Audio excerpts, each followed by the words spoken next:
And good morning. Good Saturday morning. Welcome to Sports Talk. About to get daylight outside. What we got, 2 weeks, 3 weeks to the first day of winter, something like that? About 3 weeks? It was 21st or? Somewhere in there. It'll be our shortest daylight day. All the days are the same length, actually, right? But our shortest daylight day coming up. What about the temperatures, Mike? I bet you're loving 75 in December, aren't you? I know how you are. Yeah, I'm loving it. I like 65 year round. At the most. Yeah. At the most. Especially in It hasn't been cold enough for me. No, it hasn't. Actually. We had a little stretch, and I mean a very little stretch. But, yeah, it's warm. Barely needed a jacket last night outside at high school football, you know. I mean, took a coat, never put the coat on last night. Just, you know, comfortable. I guess that's a good thing, though. I mean, you don't sit there and freeze, but in a way I miss that. I miss the now, the week before games. at Shelby, when they played Reedsville, it colder. was chilly. Yeah. Of course, I was in the press box, but that night, you guys were all. Yeah. You guys were in the bleachers. Last night you braved the 57-degree temperature. I braved the 60-degree temperature. You got out there like a man last night. Yeah, among the rabble, among the real fans. And even Alan Ford. Yeah. Outside amongst Alan came by. Outside amongst the common man. Yeah. Last night. Retired journalists. It was retired journalist night at. You're not retired as a journalist. No, not as a journalist. And Alan is doing nothing. Just enjoying life. In case you don't know, Alan Ford was was a sports editor at one time and a long-time sports writer for the Shelby Star. Long time. Mm-hmm. He lives in Shelby, not too far from the downtown area there, somewhere near the Don Gibson Theater. You know that area. Mm-hmm. What street is that? I can't remember. Oh Lord, you asking me? Yeah, a street name. But he said it was just. I'll go with Elm. Every town has an M. But he said it's just the second game Shelby game that he's been to this year. I don't think he goes to a lot. Occasionally, but. Well, if the stadium was on Elm Street, it was a nightmare last night. It was certainly for East Surrey. So. East Surrey, yeah. Yeah, not a good night for the Cardinals, who have only lost 2 games in the last 4 seasons. And both, we know one of those games was to state champion Tarboro, and there's a good chance that the other one will be to state champion Shelby, because Shelby's going to be playing in the 2A state championship Saturday at 3 o'clock. Yep, 3 o'clock at NC State. At NC State. Carter Finley. 2 games in Chapel Hill, and Brett's told me Friday night, 7:30, I think, 12 noon on Saturday, yep. And then it shifts to NC State for the final 2 games. Only 2 sites, that's all you need. You could really get by with only 1 site, but I do like the fact they use 2 sites, and you have time to go from Chapel Hill to NC State in between if you want to go watch the all 4 games. You could do it this year. Have you guys ever done that? I know I haven't, but we did. Well, we used to go to 4 when they played all at one site. Yeah. And Brett and I did go to 3 games. Not this past season, but the season before. I'm just so mixed up with the 2019 season. We did go to 3 games, and all 3 were at different stadiums that we went to. So we went the trifecta. We went to State, we went to Durham, and we went to Chapel Hill. Yeah, pretty good. The triad. You covered them all. Well, we didn't cover. Well, yeah, but Wake Forest had games too, right? We did not get to Wake, or did they? I'm thinking they did. I know at one time, you had 4, I don't know. 4 venues, but I can't remember. They've shifted a lot, with things going on, and whoever's got athletic events going on that particular day, and of course now with COVID figured in as well, there's just all kind of shifting and stuff. Of course, we've gone from 8 state champions the last 20 years to 4, down to 4 again. So, sorry, Reedsville, but it made it a little tougher. Having to go through Shelby. Because Reedsville had won, 3 or 4 straight? Brett would know. Small 2A titles in a row. I think he would. Yeah. 3 or 4. Yeah, well, they did lose one to an East team along the way. They lost to Wallace Rosehill one time that's been in about 2 or 3 years. overtimes, has it? Yeah. Okay, probably won one ever since that, though. Well, Javonte Williams was playing for Wallace Rosehill at that time, and he's with the Broncos at least 3 years at Carolina, and now he's with Denver. So, yeah, okay. Been at least that long. And supposedly Wallace Rosehill has a really good running back again that, and I can't recall his name right off, but 48 touchdowns going into last night. So I think he scored all 5 for him last night. Did he? Yeah. So, I think that they'll play Shelby much closer. You said that last night, and I think it will be. I would pick Shelby to win just by history. But, well, Wallace Rosehill has always been a running team offensively. Yeah. Do they run the spread now? I wonder what their offense is like. The running back has 53 touchdowns. That tells you everything you want to know. It's not a spread. He must get the ball 30 times a night. Honestly, he don't.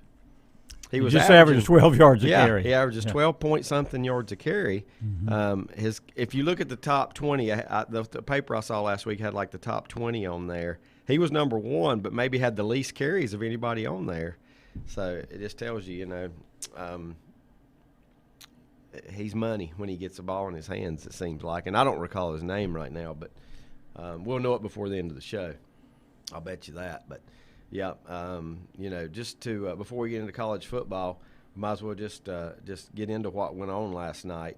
Shelby, this is the odd part about last night. Shelby went scoreless in the first quarter. Yeah, but exploded for 39 in the second quarter. That's still hard to believe, but it happened. Yeah, I mean, 39 points in the second quarter.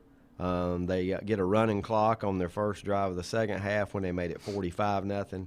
And they win 45 to 13. I think after that, we were leaving at that time, but I think they pretty much called off the Dogs. Oh, I don't think they wanted to do much. They're not going to more. embarrass them. No, and that's class. I mean, they're not going to embarrass anybody. I don't know.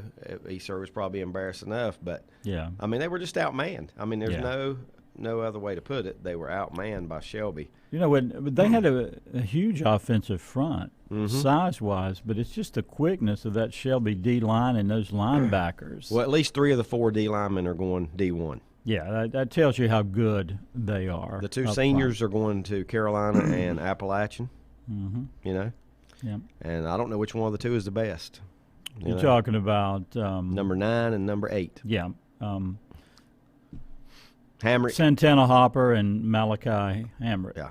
And Hamrick, I know, has started at least since he was a sophomore. Maybe started as a freshman. I don't know. But I interviewed him after the Reidsville game, and he said their goal was to be the best defense in the state, and I think they are one of the best. Yeah, and it makes me wonder. One of the best defense in the state, was he talking about just 2A or? No, that's it. Everybody. This kid is. They're definitely the best 2A. He had a lot of bravado. I think he was thinking. He was saying best defense. You know what? Just what we know and what we've seen, I'd rank them probably top 5. Yeah. I'm not saying they're better than Huff or Julius Chambers or some of those teams, but you never know. That's what Brett asked me before you got here this morning. That I think Shelby could compete with Chambers or Huff, and I said I don't think they would get blown out, but I don't think they would win. I don't either. It's just where they have the Hamrick and the Hopper and I don't know 77's name, the big sophomore on the defensive line. I think it's DeMario Allen. Yeah, who picked up a fumble last night, one-handed, rumbled, stumbled, yes, he did, to the end zone, and that was pretty much that was big because that made it 14-0. Mm-hmm. Yeah, that was the game right there. Yeah. But I mean that's a very good line. That's definitely a very good line, which is definitely the strength of their team. Roger Cranford said Kanye Roberts, 5'11", 190. Wallace Rosehill. That's our Wallace Rosehill name we're looking for. So he had 355 yards and 5 touchdowns last night. Yeah. Okay, so it's the same old Wallace Rosehill. They pound it. Yeah. Okay. Yeah, I think they run like a 2 backfield. I wonder if it's like a wing tee type thing or maybe a veer power. I don't know. Yeah, something like that. Haven't seen them. If they don't throw it, but I don't think it's like a fullback and a tailback. I think it's like two running backs, split back veer, the old split back veer. And one guy gets the carries. Yeah, yeah. The other guy's a blocker. Well, you know what? He's probably got a lot of yards too, just because of keying on. Yeah. Yeah. Probably does. Well, if they don't throw the ball, the strength of Shelby's D line is their rush. I mean, just getting after the quarterback. So, I don't know. If they can be happy, just like we talk about the wing T teams that are happy with 4 yards and a cloud of dust, and if Wallace Rosehill can be patient and be happy picking up and keep the ball away from Shelby. Yeah, exactly. Yeah, they can be in it. This kid averages 206.8 yards a game, according to astounding statistics. He has. I'd like to know where he's going. I think last night put him over 3,000 for the season. Now, they also have a 1,600-yard rusher and another 1,000-yard rusher. Oh. Yeah, so they run the ball. They're not throwing the ball. They average 450 yards a game rushing. Yeah, that could be one of the more interesting games to watch next week. Shelby and Wallace Rosehill. See if Shelby can contain their run game. Wallace Rosehill, I read a little story on them. They only throw about a week four ago. times a they game. do have 2 losses. Of course, Shelby's got 1. Of course, it was to a South Carolina State champ in South Point. But Wallace Rosehill has 2 losses. Now, Brett, you might have to help me. One's a South Carolina team. Okay. And the other one's East Duplin. Yeah, and they beat East Duplin the second time ago. around. But I read an article and it said the team had worked through some issues early in the season, but once they found their niche, that they thought they would do well in the playoffs, and it was right on the money. They have done really well. Yeah, I don't think it's going to be a rollover for Shelby. I do agree with you that Wallace Rosehill, given their style of play, could give Shelby a tougher. They better not let the number 10 beside their name fool them, because Wallace Rosehill went into the playoffs as a 10. Just because they didn't win their conference, East Duplin was the conference champion. That doesn't mean anything now. No, it doesn't. No, it doesn't.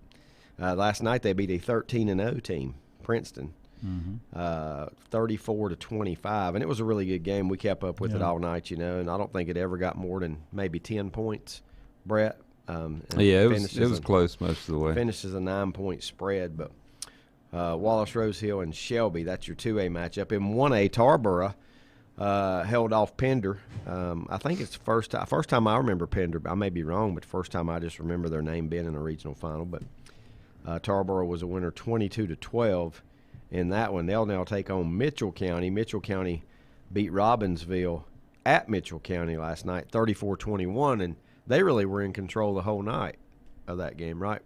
Brad, I know you kept up with it. You watched some of it on the is that the NFHS that it was on last night, or was it something different? Mitchell and Robbinsville was on the Robbinsville newspaper, Facebook. But Mitchell and Tarboro, I think that one could be interesting as well. Mitchell's really proven itself after going to Mount Airy and winning over an undefeated team, and then last night beating Princeton on the road as well. So should be pretty interesting there. 3A, back and forth game last night. Maybe the best game of the night was the 3A East game. Greenville Rose scored last, and they beat Jacksonville last night 35-28. Second time this year, if I'm not mistaken, that they beat Jacksonville, and both times by 7, if I remember correctly. But Jacksonville, both these teams have some losses, 7 losses between them. But they overcame the losses and adversity and have made it all the way to the championship game. And now I guess we really find out how good Greensboro Dudley is, right? Are they good enough to win a championship? Because next week Dudley faces Greenville Rose. Dudley last night, this score may be the biggest surprise of the night, was that Dudley just shut out South Point 38-0. I mean, scored within 30 seconds of the kickoff, opening kickoff. We heard that South Point's starting fullback, who they rely heavily on, went out of the game on the first drive. I don't know if he ever returned or not, but I don't think he did. Well, that's their offense. Yeah. I mean, the fullback in that offense gets all the carries and keys everything they do. Yeah. And I don't know how much time you spend on a backup getting carries and taking the ball. But do you remember about 10 years ago, South Point went through the same thing in the state championship game when the quarterback went out of the game? Yeah. He either went out of the game early or he got hurt the week before. and didn't get to play. And South Point, their quarterback was gone, and they were just I don't know if floundering. They scored. Yeah. Well, then too, the kind of offense South Point runs, which is similar to West Lincoln. I mean, I think West Lincoln's offense takes a lot from South Point, but they got behind. You said they got behind 30 seconds into the game. That's not good. No. If you're South Point. And it wasn't long till it was 13-0, and a few minutes later it was 19-0. So they couldn't do anything. They don't throw it a lot, and they rely on that, ball possession, fullback. Yeah. But we can't take anything away from Dudley, because when I looked at this bracket when it first came out, I think I told Brett, I said, the one we don't really know about and to look at their resume is Dudley. I mean, everybody else looked like anybody in that bracket could come out of there. I know. We talked about that. But then there was Dudley, and what is that? I thought that was Mike Powell. No, that's not me this time. Then there is Dudley in that bracket, and they just, who was their loss to, Brett? Do you remember? I think theirs was, were they the ones that lost to Durham Hillside? Yes. Yeah, I think you're right. Early in the season. Yeah. Non-conference. That doesn't mean anything. Yeah. But they've been, last week they held a really good Statesville team to 6, right? Yeah. And beat an undefeated Statesville team at Statesville. Then last night they get the home game against South Point and win it 38-0.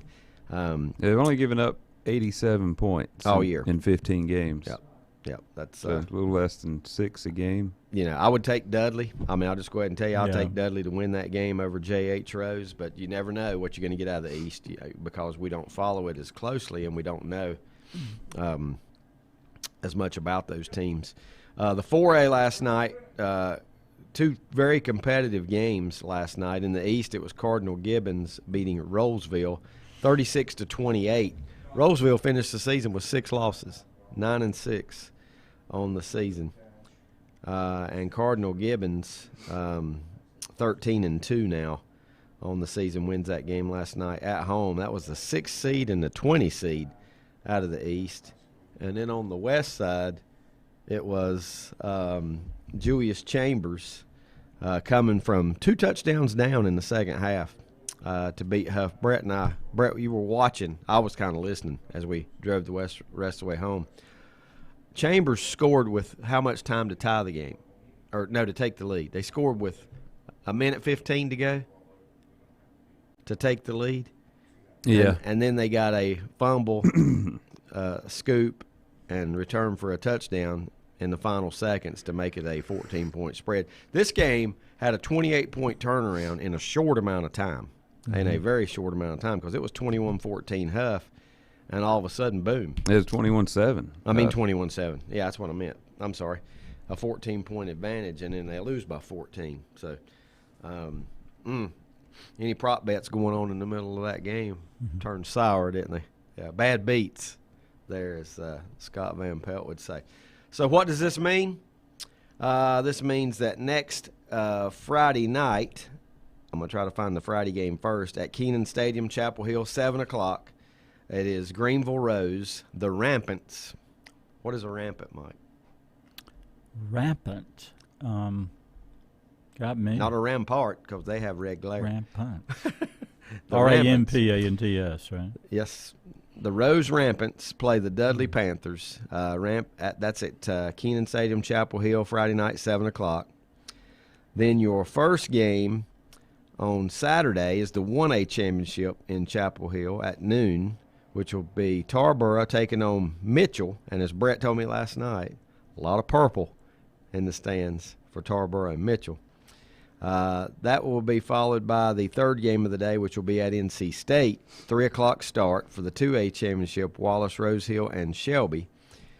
And then the 4A championship to follow that at NC State at 7 o'clock with Cardinal Gibbons and Julius Chambers. So, real quick, I want to discuss this a minute. We've heard that there would be better football if we did away with subdivisions, that the playoffs would be better. Have they been? Well, no, not in the 2A West. Because we've been following that very closely. Well, I guess one way to look at it though is, if it was split, then I think the later rounds might have been better. Yeah. Because with it split. Who would Shelby have been playing in the third or fourth round if it was split? I mean, at least they did get Reidsville last week. Yeah, that's right. Yeah. Well, I mean, if it was split, would Shelby be large? They were small last year, weren't they? They played Hendersonville. What were they? I don't know. I don't know. I just know Reidsville was the small. Well, and Hendersonville lost to Mountain Heritage, right? Yes. So that would have to be small. Been small. Reidsville was in the East last year. Okay, that's right. If Reidsville is small, they're in the East. That's the way it's been. So when they have subdivisions and Reidsville's always small, so they're always in the East. They're only in the West, I guess, when they. Well, no, because Lincoln's played them in the small a bunch of times. Yeah, that's weird. So I don't know, but. Yeah. Anyway, the big teams would have been Monroe, Salisbury, Maiden. Yeah. I guess Shelby could have went either way. Yeah. Because they bounce back and forth. I still think Shelby and Monroe would have been a good game. I think that could have been the best matchup in the West, but they didn't get to play each other. Well, I look at this. I think maybe Shelby and Maiden. I don't know. I think Dudley would have never met South Point because I'm pretty sure Dudley would have been a large 3A. South Point would have been a small. I'd like to see the difference in their student bodies. I do know this though. Cardinal Gibbons would be playing Chambers, right? Well, no, Cardinal Gibbons they've been was small. Yeah, they won the small. They stayed in small last year. They were small because the game we saw, East Forsyth beat them, and East Forsyth has always been small for it. Yeah, it's definitely taking an opportunity for that state championships away. But as we discussed last night in our vehicle, I don't think they'll ever be subdivided again because you can't subdivide unless unless they do every sport. The best we can hope for is 5A and 6A. That's the hang-up. Well, when everybody's thrown into one class, I think you got Shelby, and then you have the rest. I mean, and the same with Dudley this year in the 3A. Dudley was better than everybody else in that bracket. Well, you can say that about Chambers. Well, I'd say Chambers and Huff. Yeah. Those two were better than everybody else. So. Huff has won the regular season matchup 3 years in a row. Chambers has beat them in the playoffs 3 years in a row, right? That's not good. No. That's not good if you're Huff. I mean, that's no. You would think you would win at least one of those. Last night was their opportunity too. Yeah. 2-touchdown lead in the second half. Yeah, but there you go. And then I look at 1A, and if I'm not mistaken, Mitchell and Tarboro, are they both small or not? I'm not sure about Mitchell. Well, I'm not sure about either one. They might both be large. Tarboro's been large. They might both be large. Tarboro's been winning the large 1A. Yeah. Robbinsville would be small. I don't know if here's one thing Brett mentioned last night. I don't know if the football has been better or if it's not been better because we still had the same amount of teams in. We just played an extra round. You know what I mean? That's it. But we do know this. We'd have had more choices last night. Yeah. To go to. Every game I saw in the playoffs was a blowout. Yeah. I saw 5 weeks of playoffs, and they were all blowouts. And I saw one close game, and it was round 1. North Lincoln, West Road. I covered 3 or 4 playoff games, and every one was a blowout. Yeah. It's not better. Yeah. It's not better. Let's face it, the football, it's not better. It's not better. Maiden West Lincoln was a blowout, and then Shelby East Gaston was a blowout. It's just on down the line. Yeah, it's not been better. Let's face it, it's not been better. I think if you had a 2A small and you had East Surrey, Hendersonville, Reidsville, I think that would have been a good bracket with some good games. Yep. That's why we just need to go 5 or 6A. Look it up and see, people that are listening this morning. From the research I've done, the state of Georgia has less high schools than North Carolina, and they have 7 or 8 classes. South Carolina's biggest class the research I did, their biggest class has 45. Ours has 105. Mm-hmm. Think about it. There's something that needs to change. Well, we got, 440 some, close to 450? Not all of them play football. No. But it's still 95 do. Yeah, 95. I think 6 classes would be the way to go. You have about 70 in each class. Yep. Yeah, that makes more sense. The other states have got it figured out. Guess what? When the playoffs roll around in every single sport, it's more work. I get it. But now Max Preps does 90% of that work for you, right? I know you still got to organize the events and go to the events, and instead of 4 track championships, now you got 6. Yeah. And same thing in every sport, all the way down to golf and swimming. They have a new formula for determining what class a school is in, right? And how the success you have plays a factor in that. And it changed a little bit. So if Shelby wins the state in 5 or 6 different sports? No, it has nothing to do with the success that you have. Not anywhere that I remember. Oh, I thought it did. No, it has to do with number of students, number one. It's still the student body. Yeah. And the only other kicker that was thrown in there that I remember, Brett, was how many students get aid. Financial aid. Yeah, I thought there was a third column that had something to do with your well, if it was based on your Wachovia Cup ranking, which I don't know if that's what it's called on winning anymore, and how you do, Shelby would be 5A, and they'd have nobody to play. The enrollment number still is the biggest factor. It should be. Yeah, it should be. But I mean, their girls basketball won the state. Their soccer just won the state. Yep. Their football is going to win the state. Girls basketball could win it again. Yeah. Yeah. And I thought I remembered that's a factor now. You wouldn't be I surprised. I don't know if it's a big enough factor to move them up a class, but I'm sure their other sports are good. Their golf, tennis. Oh, yeah. I don't know if Shelby could beat Dudley, but there's nobody else in that West bracket that they wouldn't have handled. Yeah. I mean, there's not. Nobody else in that West bracket in 3A. As a matter of fact, we all said when they came out, we thought the 2A bracket was better. Had better teams in it than the 3A. So, Lenny says it's a rematch between Cardinal Gibbons and Chambers. Yeah, it is. Chambers beat him by a touchdown early in the year. Yep. And Cardinal Gibbons now, careful who you want there. That's another Charlotte Catholic that Raleigh Catholic. No offense, Brett. But, I mean, that's another one that just, from what I understand, they get who they want, I mean. Yeah. Yep. So they're the Charlotte Catholic of the East, in essence. Of Raleigh, yeah. What's Raleigh. I think they're a bigger. Yeah, they are bigger. School. It is a bigger school, but what's their nickname? I bet. Are they the Cardinals? I bet they're not, because I can't remember. I can't remember Cardinal what their mascot Cardinal Gibbons Bishops. Blue Jays. I don't know. Let's take a timeout while he's looking for that one. Well, of course, he's got to push the buttons to take the timeout. Which team was Rampants again? Rose? Greenville Rose is the Rampants. Crusaders. There you go. Oh, I remember of course, that now. Crusaders. And of course. Here we go. Captain Obvious over here. You've heard the term run rampant over somebody, like just rout them, beat them. I don't know whether their nickname comes from that. I don't know. I think of a cartoon character when I think of Rampants, and I don't know why. Cardinal Gibbons also lost a game to Myers Park early in the year. Lenny, Roger, there's your trivia for the day. What is a rampant, and what is their mascot representation? I don't think rampant is a thing. Yeah, can't be. Why do you not think that? I don't think it's a noun. I think it's... they're using it as a noun. It's actually an adjective. How do you run rampant? Yeah. Not a verb. Not a verb. Obviously. It's not a verb either. Yeah, there you go. But they're subverting it and using it as a noun, the rampants. So, rearing upon the hind legs with forelegs extended.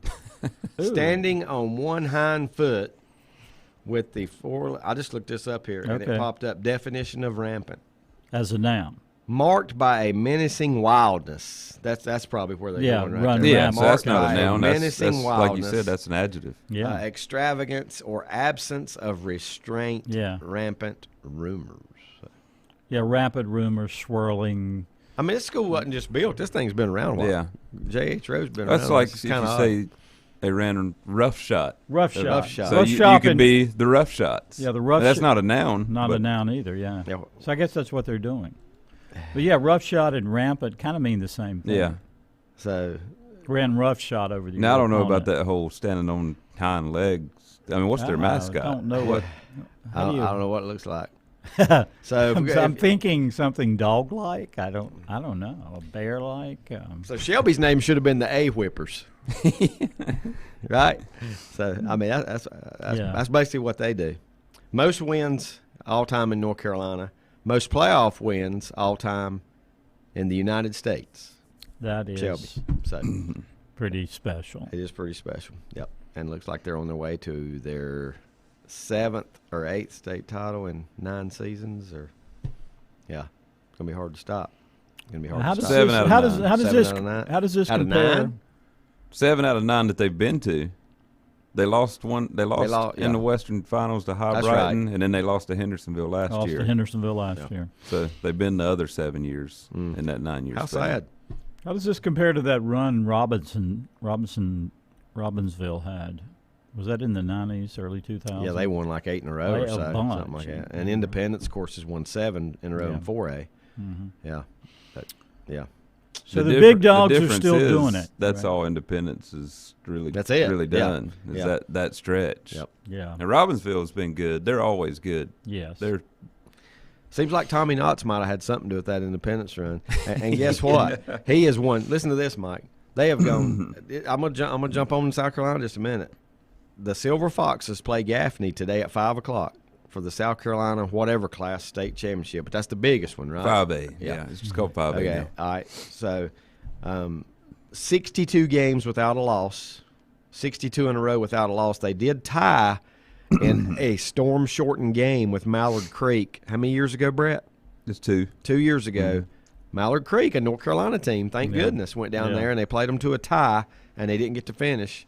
But they've gone 62 without a loss. They've won 5 or 6 straight, I think 6 straight state titles going into the they either won 6 straight or they're going for their better get you straight. Get your Silver Foxes gear out because they're probably going to beat Gaffney today and continue the streak, I would think. More than likely. But that one will be on the NFHS or whatever. Yeah, the NFHS thing and watch it. So I might check that one out today around 5:00. Let's take a time out, come back and look at just how good are the Utah Utes. We'll cover that in a moment. Yeah. Untangling your headphones, finding the right remote, saying goodbye to your favorite shirt that hasn't fit in 10 years. Why are simple things sometimes so complicated? Thankfully, with Auto Owners, insurance doesn't have to be one of them. Auto Owners works with independent agents who live in your community and answer when you call, so you can worry about more important things, like finding a new favorite shirt. That's simple human sense. Call Mooney Insurance in Maiden or East Lincoln Insurance in Denver or visit MooneyInsurance.com. Times convenience stores are more than convenient. They're your neighborhood store, your store. With locations in Lincoln, Catawba, Gaston, Iredell, and Mecklenburg counties, there's one near you. Times convenience stores have the right items at the right price, from snacks, cold drinks, and light meals from the grill, and there's always a special to save you time and money. Times has what you need. Times convenience stores, there's one near you. Regardless of where you're going, there's one on your way. Remember, there's always time to stop by Times. Have you thought about when you would like to retire? One of your major assets is planning for retirement is time, and you lose a little of it each day. The longer you wait to start accumulating capital for retirement, the harder it's going to be. How should you plan for retirement? Start by calculating approximately how much capital you will need at retirement, then estimate how much you will have to put away each year. Finally, carefully choose the investments in which you will invest. Stiefel Nicholas can assist you. Call Ford Rembert today at 828-624-7300. Stiefel Nicholas, member SIPC, and the New York Stock Exchange.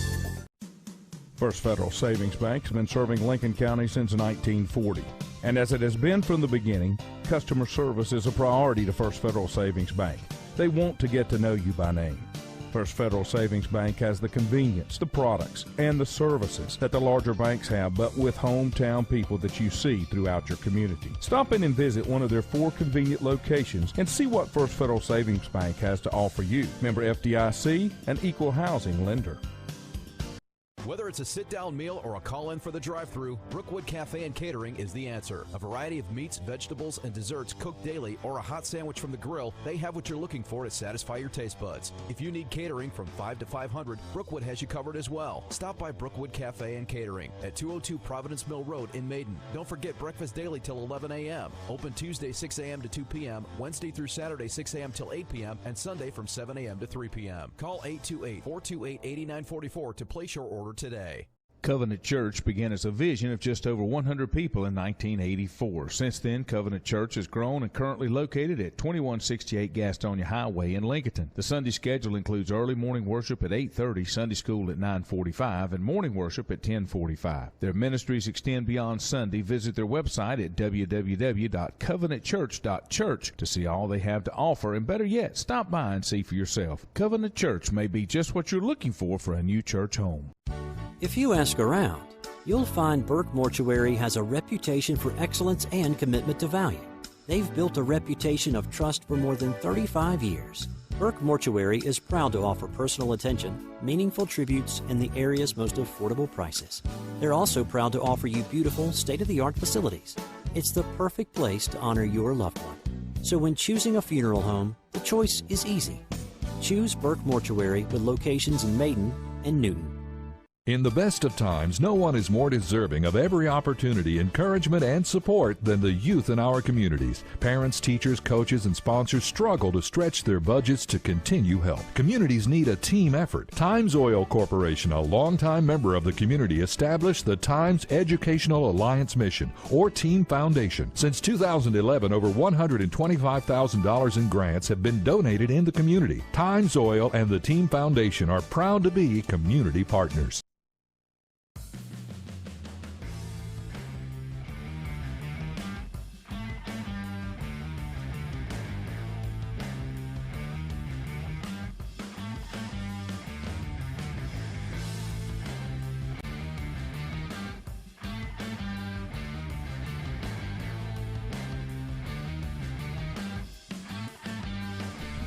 Welcome back to Sports Talk. David Keever along with Mike Powell, Brett Keever. Glad to be back in our seats after a week off last week.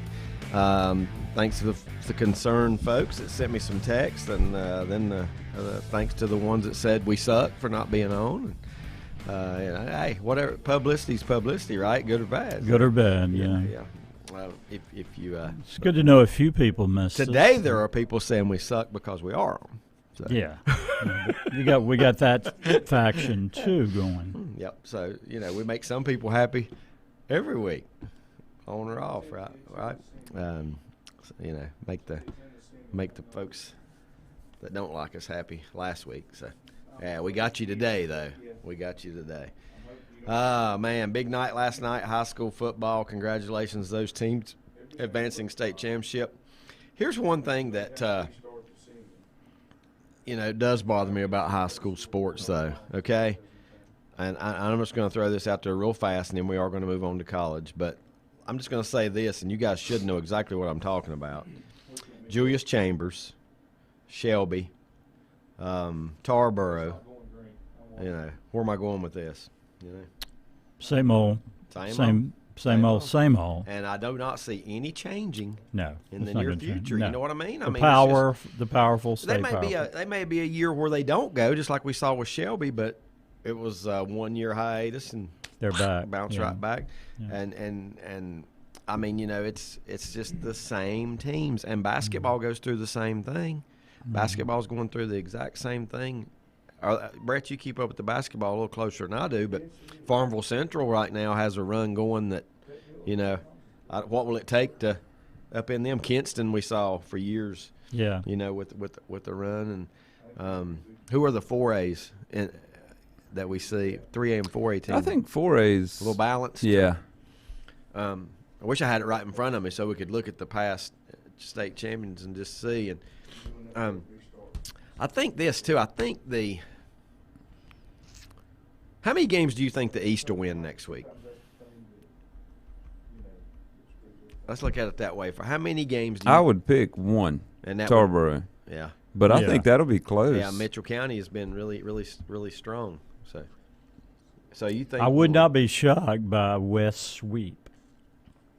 Yeah. So, and I think. I mean, I would pick right now. I would pick Chambers, Dudley, and Shelby. Yeah. So, what we've done by taking away the and Tarboro is the one team in the East that usually wins. Constant. Yeah. But what we've done by taking away the splits and the subdivision is take away a little bit from the East, because I think they had a better chance of winning some of those when it was split, because they're not going to.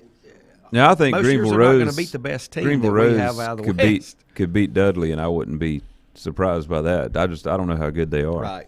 Right. We don't know. We really don't know anything about Greenville Rose. We follow Tarboro enough to know that they're good enough to win probably 1A. They would give Shelby the best game if they were a 2A team. I mean. Well, I think Wallace Rose Hill is going to be that's going to be pretty similar to to Tarboro. Same kind of. Yeah. Too bad. Same kind of athlete. Same kind of offense. Yeah. I mean, I don't think they run the same offense, but it's going to be a lot of running, a lot of ball fakes and handoffs and clock control. Hopefully, for their sake. And what's our really good running back's name again? Kanye Roberts. Kanye. I should never forget Kanye. Never forget that one. Did he shorten his name? Didn't Kanye shorten his? I don't know what. The Kanye that you like, Kanye West. Yeah, I know. I thought he shortened his. Somebody shortened their name, like. He's not the artist formerly known as. Like Diddy did it. Why don't an NBA player change their name this past week? Enes Kanter is now Enes Kanter Freedom. Scott says one East team will win, and he must be talking about Tarboro. Scott Cloninger says one East team he thinks will win. I'm telling you, that could be a, okay, we saw East Surrey 2 years ago beat Tarboro by about 4 touchdowns. Yeah. I mean, I don't know if this – well, I do know. I do know this. Mitchell is not as good as East Surrey was that year.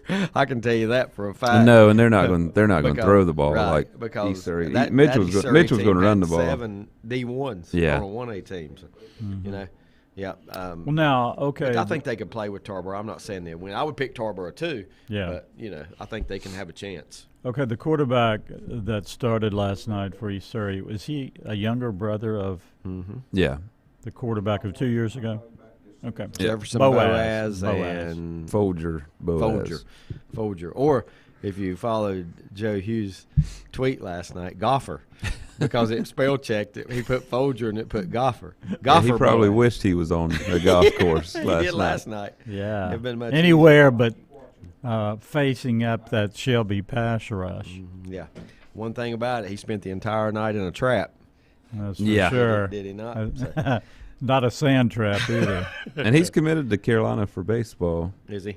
He's just a junior right now, so he's still got some time to change his mind. Well, you know what? He doesn't a southpaw, throws left-handed. I mean, he made a couple good completions and tight windows. He just didn't have any time, and they were just overwhelmed. Yeah, you couldn't really tell how good of a quarterback he was last night because he didn't have time to do anything. They had some really good players, and I don't know what year number 5 is. I thought he was all over the field. Yeah, he's a senior. He's pretty good. But I mean, they could bounce back and be right back in the. Oh, they're going to be good. Yeah, I mean they'll be good just because they got that quarterback. It goes it's in high school just like it is in college and the pros. If you have a quarterback, if you have a guy who is really good at that position. Like the Texans? The Texans, yeah. Or I could throw some other names out there for you. I mean, or the team that's been trying to find their quarterback for the last 40 years, the Bears. Yeah. How many quarterbacks have the Bears had in 40 years? It took Cleveland a long time, too. But, they seem to have settled on one, at least for now. And although he faces constant criticism because he was #1 draft pick. Yes, and that comes with it. That comes with the territory. If he had been a third rounder, nobody would be saying a word. Probably. Not as much. For the second time in just a couple weeks, the Utah Utes pound highly ranked Oregon. They did. It was either 2 or 3 weeks ago. Utah just wore Oregon out, and last night. Same result. The score's very similar, it seems like. I don't know, 38-10 last night. And last night was at a neutral site. Neutral site. You can't say they were facing the Utes in front of their rabid student cheering section, which is one of the. It was in Vegas, right, at the Raiders Stadium. Mm-hmm. Yeah. Love that stadium. That's very nice. But a good place to play that championship. But Utah 38, Oregon 10. Yeah, it was 38-7 first time. So Oregon improved. Very similar.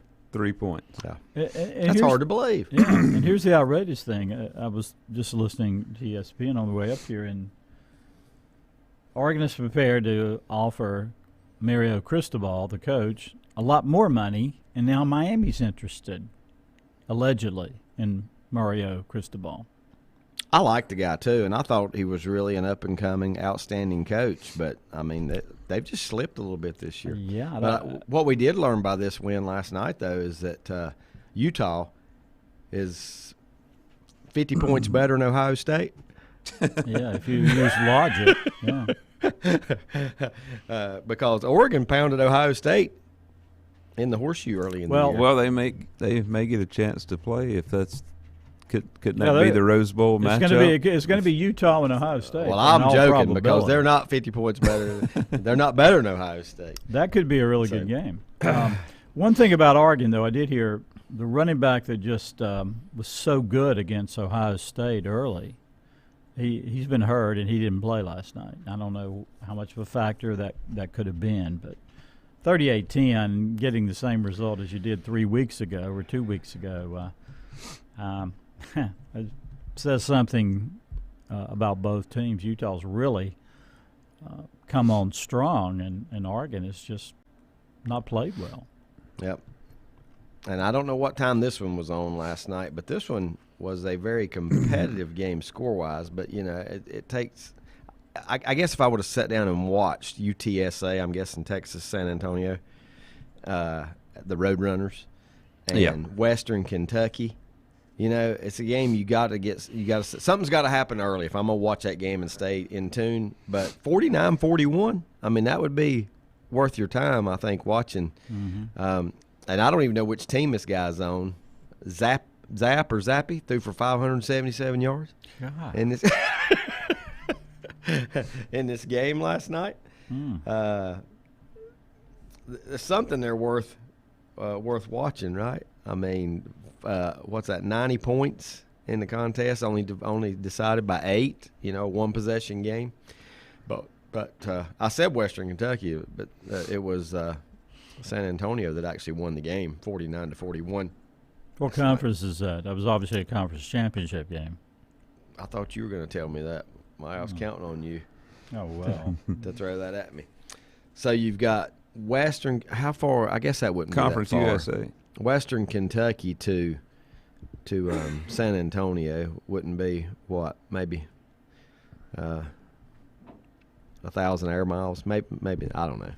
Is it that much? Because Western Kentucky does take you pretty far over you know. Kentucky borders Missouri, right? So it gets you pretty far out west. But you know, just looking at some of these conference matchups, they kind of seem strange. What's on tap for today? I know which two I'm most interested in, and you guys probably going to. Here's the one we'll all be watching: Southern Cal and Cal. Yeah, and that's a championship game? No. Oh, okay. Good. Well, no, we just talked about their No, championship that's right. game. That's right. Yeah, how in the world could what's the deal with Cal? I mean, Southern Cal's bad, but what is the deal with Cal football over the last few years? Yeah. They put that one on at the right time, though, Brett. 11 o'clock. Yeah, 11 p.m. 11 p.m. Okay, well, that game's going to be in Berkeley. There may be 200 people in the stands, maybe. But it's 8 o'clock in California, Mike. Well, that's true. You know, but still, I'm talking about the interest in the game. Yeah. Yeah, they're both 4-7. All right, here we go. Baylor and Oklahoma State today. Number 9 Baylor, number 5 Oklahoma State. That's at high noon on ABC, playing in Jerry's World. We'll go back to it. Kent State and Northern Illinois. That's on ESPN at noon. San Diego State and Utah State, 3 o'clock on Fox. Do you guys know the conference names? That's Mountain West. Mountain Yeah, I got West. them right here. What's That's Kent Mountain State's? West. The MAC. The MAC, that's right. Should have known that. Northern Illinois is a name you see all the time. Yeah. The Salukis. No, that's Southern, isn't it? I don't know. They got a dog here, so I just assumed Huskies. Is it? Okay, the so. Huskies. That's right. Well, Southern Illinois is Salukis. see, shows how much I know, right? Appalachian taking on Louisiana. Second chance. Can they do it? Playing down in the Lafayette. Lafayette in the Cajun country. I'm going to skip this one for a Do minute. you guys think it'll be a more competitive game? Yes, than the first? I do. absolutely, too. absolutely. Even with a chance to win this time. Yeah. I think they'll play. What's much App? better. 10-2, had a great year. Mm-hmm. As usual. And it seemed like they were just stronger at the end too. Just more focused. Yep. And Louisiana is not going to sneak up on them. And not only that, now is Billy Napier coaching? He's coaching the bowl game, then leaving for Florida. Mm-hmm. Okay. No, coaching the conference championship. Coaching this game, and then leaving Not for the Florida. game. Not the Not bowl the bowl game. game. Right. Number 21, Houston is playing number 4, Cincinnati. Could this be a loss? Houston lost first game of the year. Isn't that what you told me, Brett? And hadn't lost. They lost to Texas Tech. And has not lost since. Mm-hmm. Has not lost since. You know the No, the only other good team they played is SMU. Because that conference is weak. yeah. Yep. I agree with that. It's a weak conference. You know who the coach of Houston is? Former West Virginia coach Dana Holgorsen. No, not Huggy Bear. Not Huggy Bear. Wrong sport. Not wrong sport. Let's go Pitt and Wake Forest today in Charlotte. What's the crowd going to be like? That's what I want tonight in Charlotte. 10,000. Wake and Pitt. 10,000. Ooh, in a 65,000 arena stadium, Bank of America. Yeah. Ooh. Asked Coach Conger, could he get us I was just joking. That's asking, said, can you get us a suite for that SEC championship tonight? And he said, Mike could get you one for the ACC. I said, how much money comes with it? Yeah. Pay me to go. I don't know. It would be. It could be an entertaining game. Number 15, number 16. But you have as long as they have TVs in that suite with the all the amenities, like the Iowa-Michigan game on, and then it would be worth it. But a bar. Who's the favorite here? Pitt by 3.5. Yeah. I bet Wake Forest wins. Well, it's going to be high scoring. I all think the Wake's games are, and I'll take Wake. I mean, Pitt's been so up and down. Wake, to me, more than Wake. The little bit I saw, Wake Forest just had no defense at all. I don't know if Pitt has much of a defense either. I know their quarterback is they have a really the good star. quarterback. But D1, I mean not D1, a first round prospect. Pitt beat quarterback. Pitt beat Carolina 30-23. And Wake lost and to Wake them. lost to them 58-55. yeah. So I don't know how much you can go on that one game, but I'll tell you this though. If I'm a Carolina player, I approach both them games. I approach those games differently because when Wake rolled in there, they were undefeated. You know, yeah, and that's just and it was at Carolina, and it's a rivalry game, and Pitt. you want to be the one to ruin their season, so you probably up a little more than you are for the Playing Pitt harder. game, Yeah, you're playing at your best. Scott says Pitt wins today 56-54 and outscores the basketball. I'm throwing this in there. They outscore the basketball game. I wouldn't be surprised. They will outscore the basketball game they played. Let's see. Pitt basketball did play last night, and they scored 56. They didn't beat Wake, did they? Virginia beat them 57-56. Wow. So it could That's be right. similar You told me. score.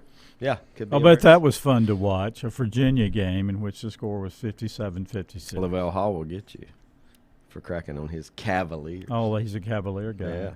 Well, I know another guy who's a Cavalier guy. Their fluke Brian title. Hanks. Yeah. Brian Hanks, a big Cavalier. When they won their what? Their I fluke said they had title. their one fluke title from a couple years ago when they got every call in the Final Four that they could possibly get. Listen to Brett. Ooh, dishing on All right. the Cavs. Is that the year that they played first 1 to 40 wins? Yeah, I think so. But their run was not nearly as ugly as UConn's back when what was it in the final game they beat? No, the games weren't ugly. They just got all the calls in the Yeah. Final Four a couple That's years true. ago, especially against who was it? Auburn. They beat Auburn and Texas Tech. Were those two teams they beat? You know what? Your memory's much better than mine. I can't tell They you. beat Texas Tech in the title. Yeah. Yeah. With coached by Chris Beard, who's now at Texas, right? Yes. Yeah. Yeah, I knew he was an up-and-coming coach and probably wasn't going to stay at Texas. There were a lot of controversial calls in that Final Four, and about all of them went Virginia's way. Went the Cavs' way. All right. You still hadn't told me who you taking, Pitt or Wake. One of you told me. I'll take Pitt. I'm going to take Wake. Don't know why. Don't know why. I have no reason either. I'm going to pick Wake because I love what Dave Clawson has done at Wake Forest. You know, he has smallest school. Yep, I agree. In the ACC, he's one of the smallest Power 5 schools in the country. He's done about as good as it could be done there. He sort of like what Brian Kelly. I think he took Notre Dame as far as you can take Notre Dame. Right. Brett loves Brian Brett Kelly. might disagree with that. Hey, Lenny says tell you it was Auburn and Texas Tech. Yeah. But I want to Lenny agrees with what you said about the calls all going Virginia's way. I'd be interested to know his point of view on that. No, Brian Kelly could have taken Notre Dame 2 wins further. That would be as far as he could take them. That's exactly right. Had the opportunity, didn't he? But he had his chance. Now he don't have the opportunity. So I love his Cajun accent when he. I missed it. Introduced himself. Oh, you hadn't heard his. Did he try to talk like Edo? Yeah. Not that bad. No, not that accent. It was so obvious. His pronunciation, he was just trying to get into that southern drawl thing. It was comical. I mean, what was he doing? This was his first appearance. I guess it was, when he introduced himself to LSU. There was a big crowd in the gymnasium at the arena, and he came on with his fake southern accent. It was pretty funny. All right. I'll tell you what, we're gonna go over these games, but since we're approaching the 9 o'clock top of the hour here, we're gonna take a timeout. Good idea. I asked Brett this question earlier in the week, and I'll let you answer it, Mike Powell, when we come back. Okay.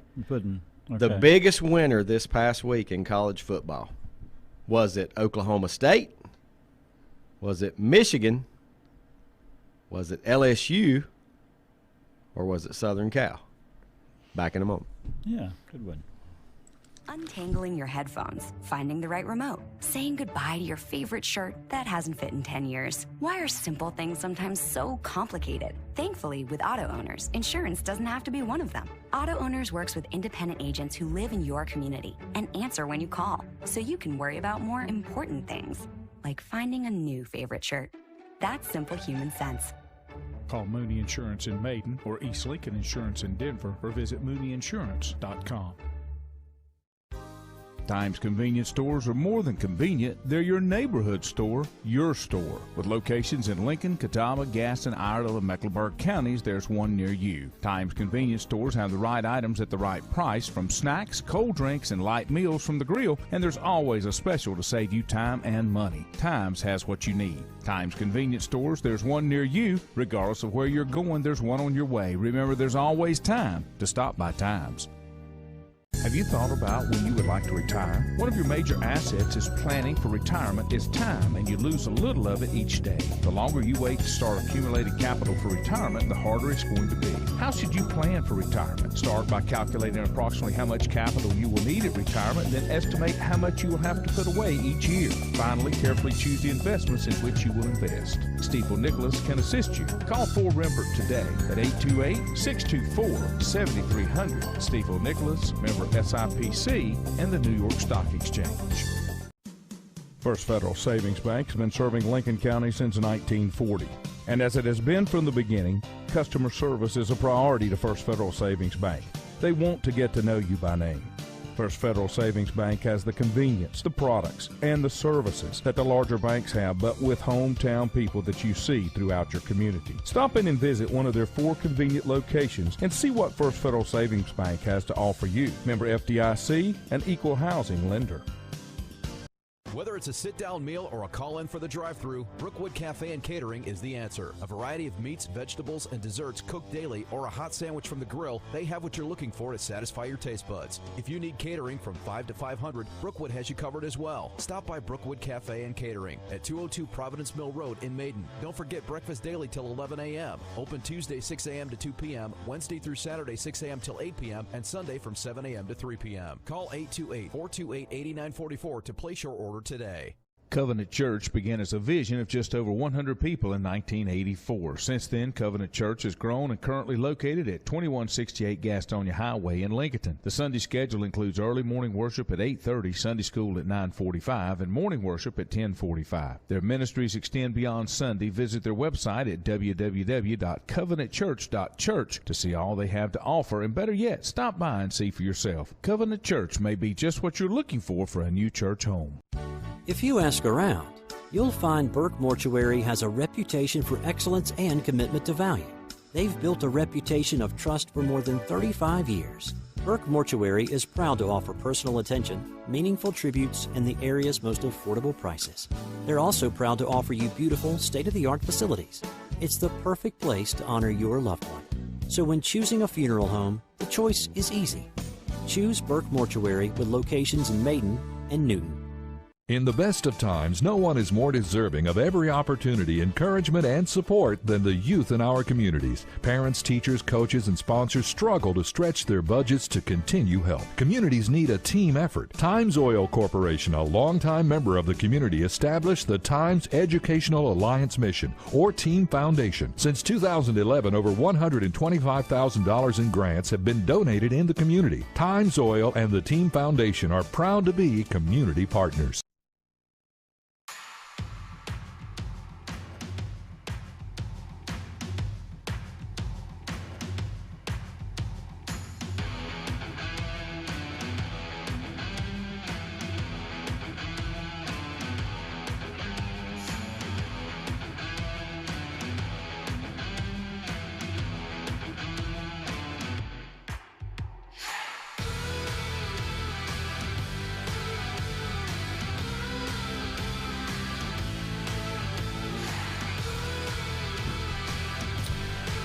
You know, guys, one thing about, we talk about high school football and the repeat, guys, just getting back and back and back. One thing about college football, it's the same.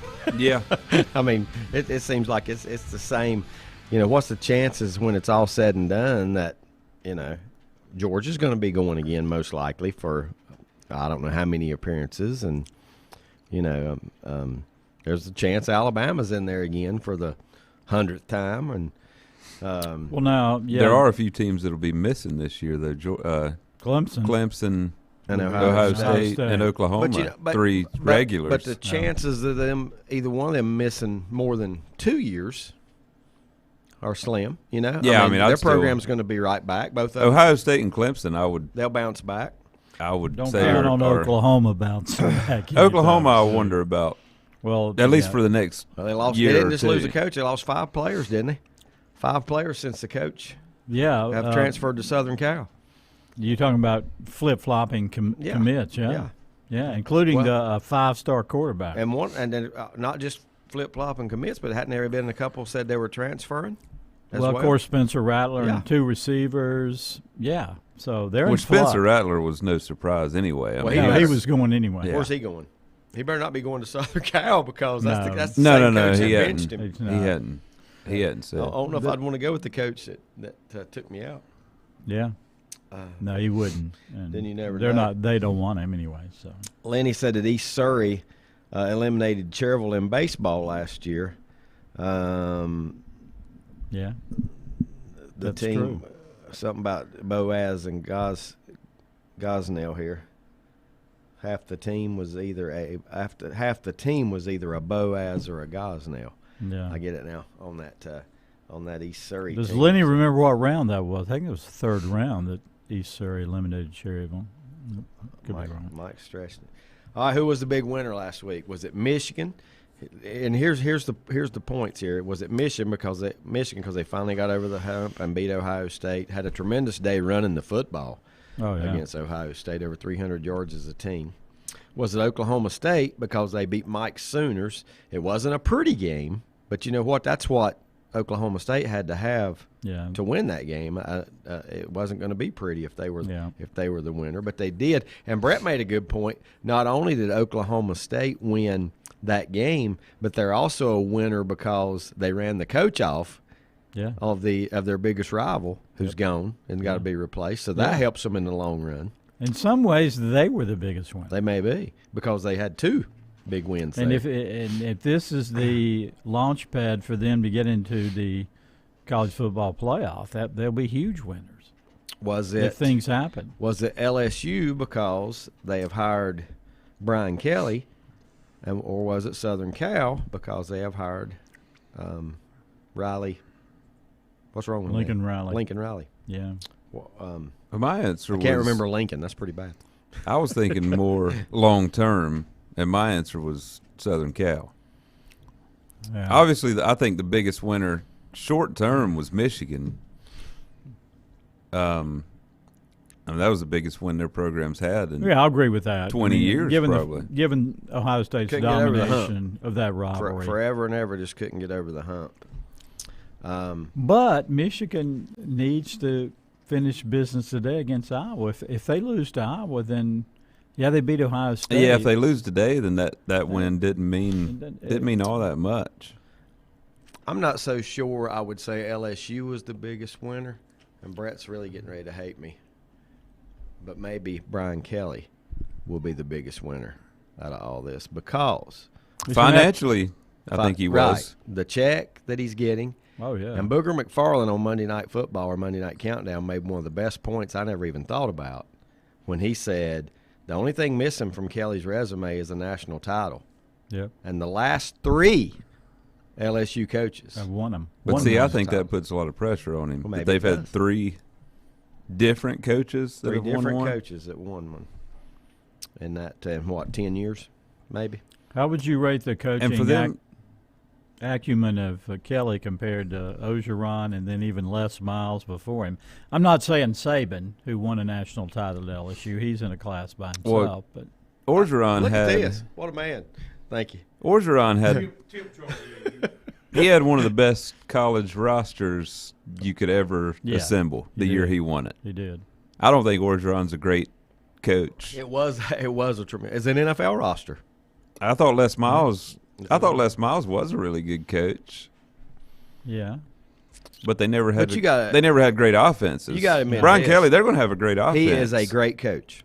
Brian Kelly. Yes. Yeah, he is. He's a great coach wherever he's been. I loved what he did at Notre Dame. Yes. And I never thought he was very personable. I didn't think he was real likable. Yeah, I think he's a great coach. But he is a great coach. Now, here's what worries me from the LSU standpoint. Very cerebral coach. Can he get the culture? Yeah, everybody's wondering, does he fit in culturally? Very coachable guys, very coachable Bayou. players at Notre Dame. Very coachable players, Oh, right? yeah. You're going to recruit them every year. Very coachable players. Can he do that with the LSU? That's the question. Because I'm going to tell you right now, I've always thought this in my mind. LSU's the one school in the SEC that matches Alabama's athletes every year. Yep. They throw the athletes out there that Alabama throws at you every single year. And you don't have to go outside the state of Louisiana. They hardly ever Not lose. much. They You hardly don't ever have too lose much. anybody, and if they do, they get a couple Texas, maybe a couple Florida, and maybe a Ohio State transfer. But here's the thing, quarterback. too. And Kelly's been good at recruiting The South, Southern California area. Yeah. Well, everybody has. Which if you Lincoln get Riley all of the at good Oklahoma. if you get all the good LSU players, I mean all the good Louisiana players, and then throw in some good California players, I mean that's enough talent. Well, everybody's right been there. raiding California. Lincoln Riley, even before during his run at Oklahoma, had a number of California players. Everybody's been dipping into that pool. Why would we sit here and say that Southern Cal?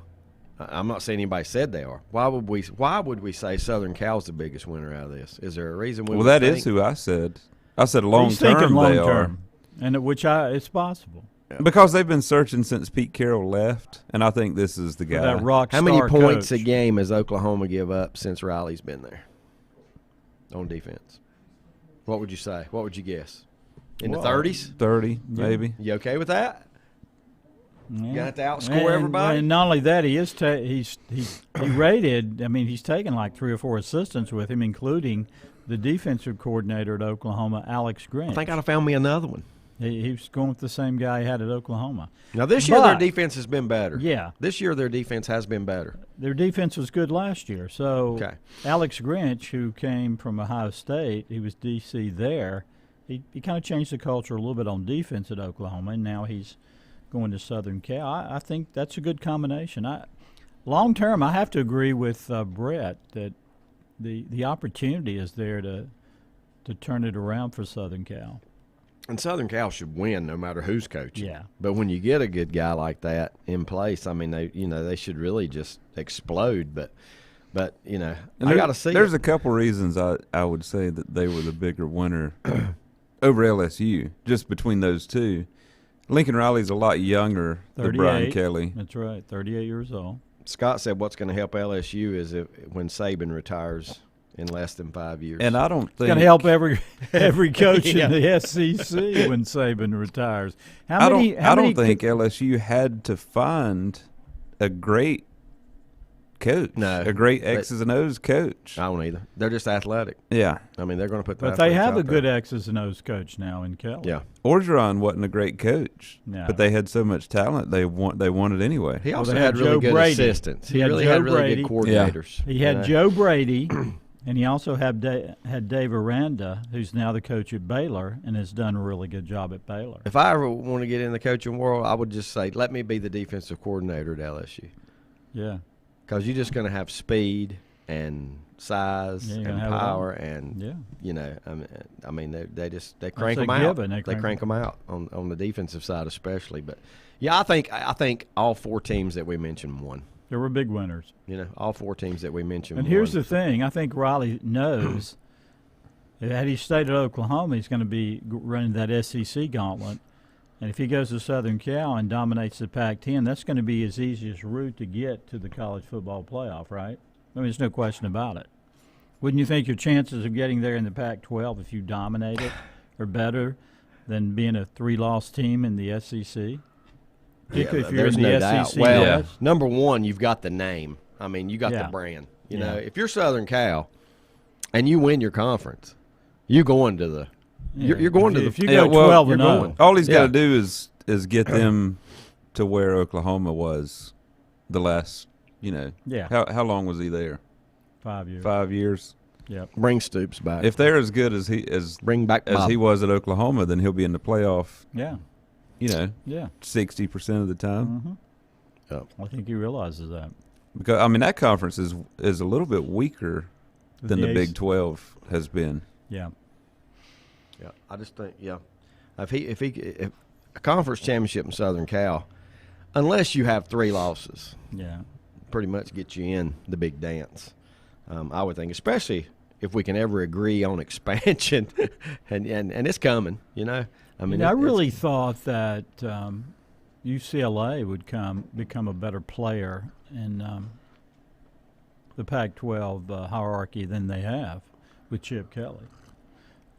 They've improved. I just wonder about their recruiting. Yeah. Who's?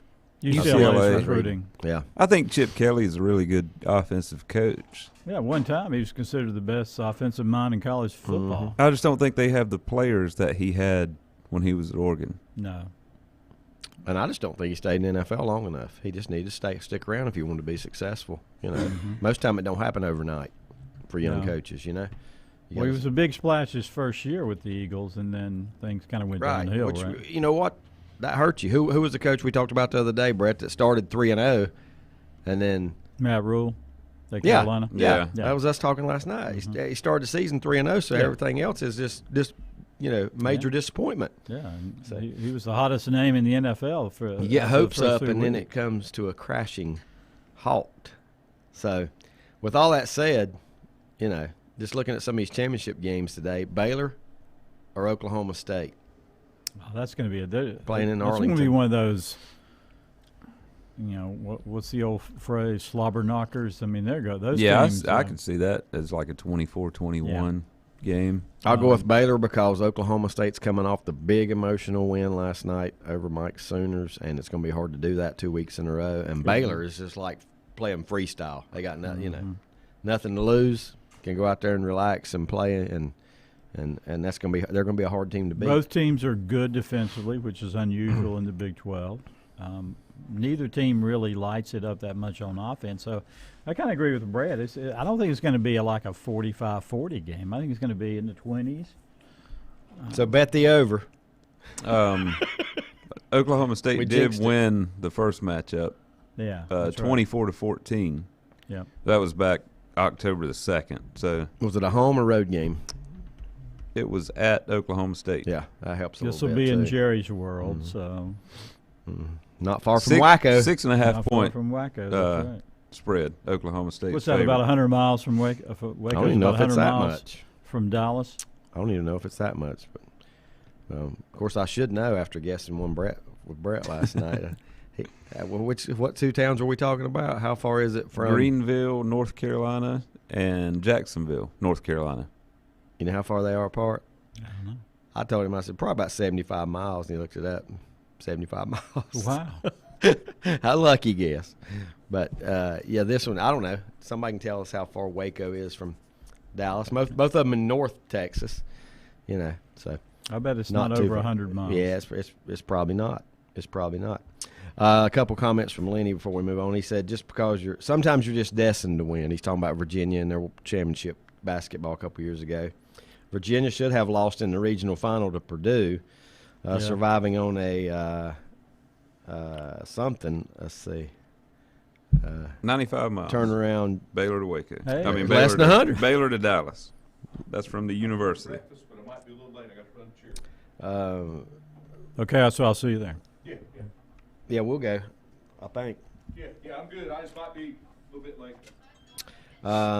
Tell Mike Cherville lost to East Surrey in round 2. Remember, they were Dalton Penceless in the playoffs that year. No Dalton Pence on the mound. He got hurt for the Ironman.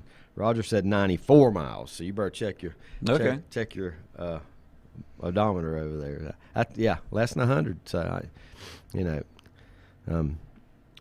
too bad what Waco's best known for, but the tragedy that happened there back. That's true. Whatever year that was. Yeah. But and honestly, I hate to say it, but Baylor's been through some issues too. Oh, Arbrows. Boy, that whole sexual harassment scandal. But the basketball, a murder amongst their basketball team. Baylor has had drama. Yes. And like you say, one student athlete was murdered. Roger said you took the long way. That's why it was 95. Oh man, yeah, that Baylor has been through it, but it seems like everything is. I'll say this: I don't know who the AD is at Baylor, but we've talked about this before. Over the last 10 years, they have improved in athletics, especially in football and basketball. The ones you notice that are on TV all the time. And don't forget about women's basketball. Yeah. They won a couple national titles. I know they've been there. During the Brittany Griner era, and then their coach and they've Kim been good. Maltby. They've stayed good since then too. Yeah. Thank you, Mike. Leave it to Mike to bring Obviously, their women's basketball. Men's basketball team is the defending don't forget national champions. the men's basketball. And you know team what? You kind of do forget that. Yeah. I don't know why. And they're a top 5 team again. But you kind of do forget that. Forgot all about the men's basketball. Who did they trounce? Gonzaga. Yeah. Undefeated Gonzaga. Yeah. In the championship game. Wow. Yeah. How quickly we forget. Who's the coach? Scott. Drew. Yeah, son of Homer. Yeah. Isn't he? That was at Valpo. Bryce probably? Drew's brother. Bryce, yeah. Mm-hmm. They're brothers. Comes from the Drew family. The basketball Drew family. So Baylor's got it going, but they could lose their coach, Dave Aranda.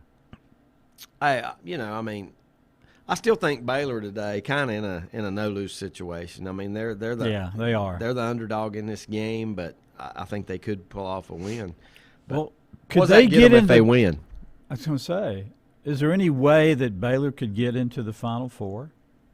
How many losses they got? No, they have 2. Got 2 losses. No. I don't think they can get in. It would take too many everybody teams that's on to the pass. but where are they in the rankings? 9th. Nah. They can't make it. Can't leapfrog them. I don't know if 5 teams could lose.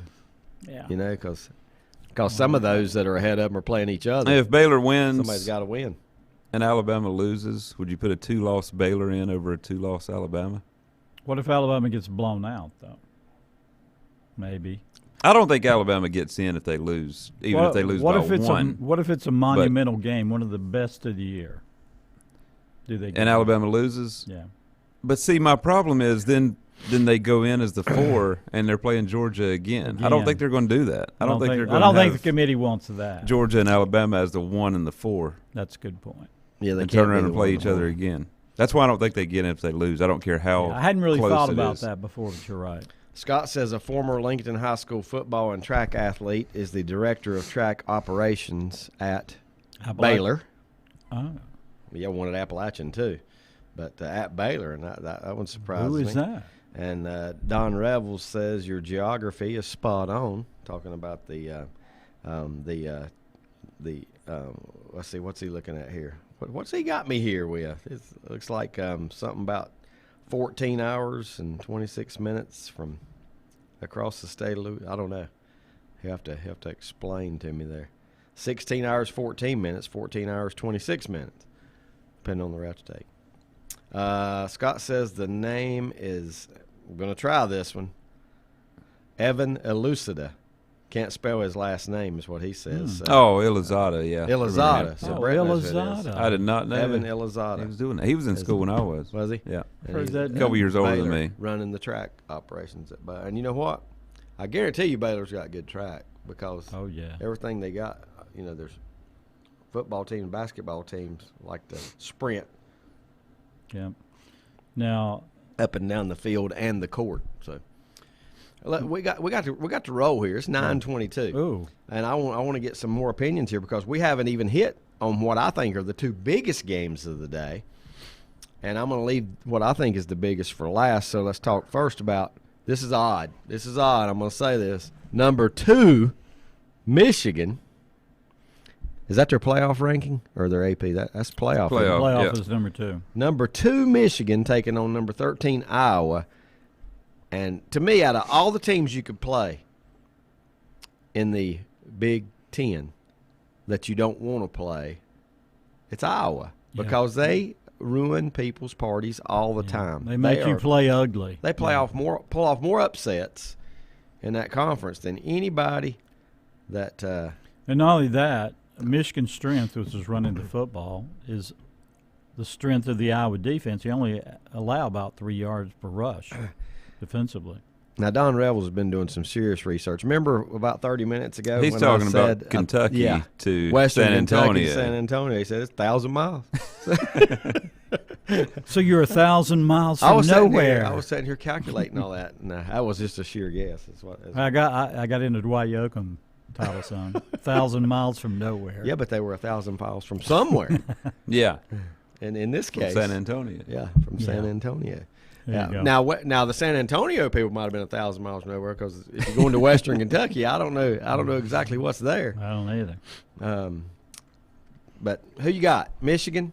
Iowa? Is Michigan going to be able to come off the emotional win? Now, I talked about Oklahoma State, and the Oklahoma win. I think this one's even worse. Yeah. I mean, they were so pumped to play Ohio State. How do you get up today and you're playing Iowa on a neutral field? Indianapolis. Yeah. I mean, I don't know if I was What's surprising to me is Michigan is an 11-point favorite. I thought it'd be closer. Well, I would definitely take Iowa in the points. I think Michigan will win the game. Let's not forget that Iowa was ranked number 2 in the country at one time this year themselves. Mm-hmm. And they lost to pretty good teams. Who were their losses to? Well, they lost to Purdue. Which everybody did. It seemed like they got ranked high. They lost back-to-back games to Purdue and Wisconsin. Those don't look really good now. After they beat Iowa State and they beat Penn State. Now, those are 2 impressive wins. If you can beat Iowa State and Penn State, I'm going to say you can beat Michigan. You can beat Michigan. But those are their only 2. To play good. Those are the only 2 good. What's their record? Good wins. They're 10-2. 10-2. And what you have to hope is for Michigan, if you want Michigan to win this game, that they're just a better team. That they're just better, and they go out and execute. And if they run the ball like they did last week, they're going to win this game. They're going to win the game. If they're able to run the ball 75% effective, as they did last week. And Iowa's offense struggles. We know that. Michigan has a good defense. Mm-hmm. And but again, it's like you say. Iowa needs the game to be in around 20-17 type game. They can't. No. No, they got to hold Michigan probably to 21 or less. It's going to be hard to do. Yeah. what's the good running back? Goodson at Iowa. Seemed like I think number 15. Goods. I watched him play a couple times this year. I was impressed with their running game. They're going to play solid defense. They usually don't make mental mistakes. Right. Yeah, it is Goodson. Tyler Goodson. Tyler Goodson. I'm definitely. I mean, 8 o'clock tonight on Fox. What else am I going to be doing? I'm going to be tuned into that football game right there, to see if Michigan can make the playoffs for the first time. Since we've had. Whose playoffs. party's going to get rained on? You think is it going to be Michigan's or Oklahoma State's? Could Michigan lose this game and still get in? Well, they got one of the best wins in the country. Over yeah, Ohio I think they have a chance. If everything falls into place. Yeah. But at some Cincinnati point, has to lose. At some point, there's going to be. I mean, won't there be a 2-loss team in? Never has been, but it could happen this year. What do you mean never has been? In the college football playoff, as we know it, no 2-loss team has made it. Never? In the way, is that right, I'm not Brad? talking about the BCS. Yeah, that's right. I mean, it's only been going 7 or 8 years. Okay. No 2-loss team has made it. Well, I to doubt the it Final happened in the Four. BCS either. I mean, then Yeah, you it only had did. the top 2 Yeah, it teams. did. I was thinking like maybe It did Alabama happen made in the it when you were BCS. 2 Didn't losses. LSU make it one? No. I don't know. Somebody made it with a 2-loss team. Well, if LSU did, they won it. The they year they won won it. it, they had 2 losses. did. I think they They did. won it. I think the last mile year they had 2 losses and won the championship. Yep.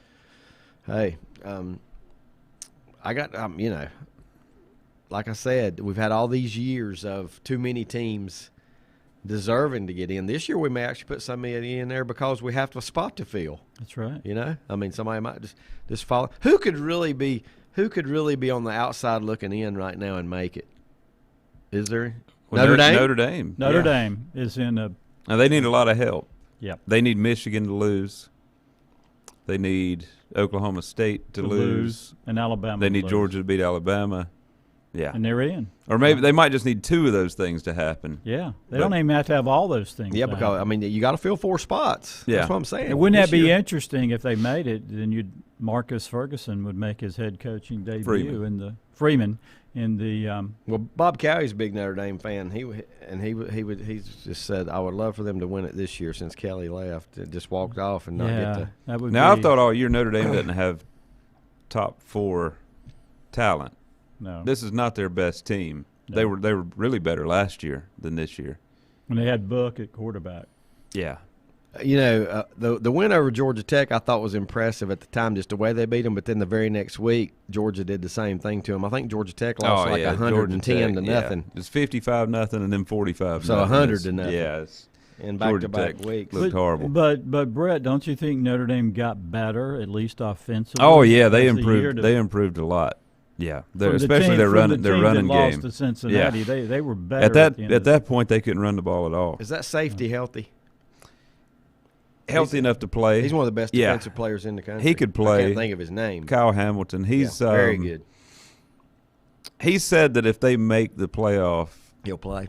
He hadn't said that he will play. He said that there's a chance he'll play if they make the playoffs. That they'll be in the playoffs. That's what he said. Yeah, bold statement. I mean, the 2 teams I'd love to see get in are Michigan and Notre Dame. Just history. A lot of history. I mean, that would be great. A lot of history. I know, especially if they played each other. Yeah. I mean that's because they played each other for 100 years. Yeah, I don't think they could play each other. I think the winner of Georgia Alabama is going to be the number 1 team, even if it's Bama. And if Notre Dame got in, the only way they could get in is to beat the 4. Say what you want, Bama beats Georgia today, and they ain't got but 1 loss. They've earned it. Yeah, they deserve to be one. They deserve to be. I mean, you have beat the number 1 team in the country, and you only have 1 loss. Georgia will be 2 in the toughest conference. Yeah. So, yep, you're right. Yep. You think Georgia would just be the 2? Yeah. Well, they don't. They're definitely not going to drop to 4 because they don't want that rematch again. If that would happen, they'll be 2. Yeah. Unless don't matter. If I mean, 2 or 3, Michigan is the 2 right now, and if they win, they'll stay the 2. There's any way Michigan could be 1. I mean, no. Oh yeah, there's a way they could be 1. I guess it would be between Alabama has to beat Georgia barely, and Michigan rolls. But then you would put Iowa. Georgia and Alabama as the 2 and the 3, and they'd have to play each other. Happening. So no, you're right. Michigan's going to stay. Michigan's going to either be the 2 or the 3. Yeah.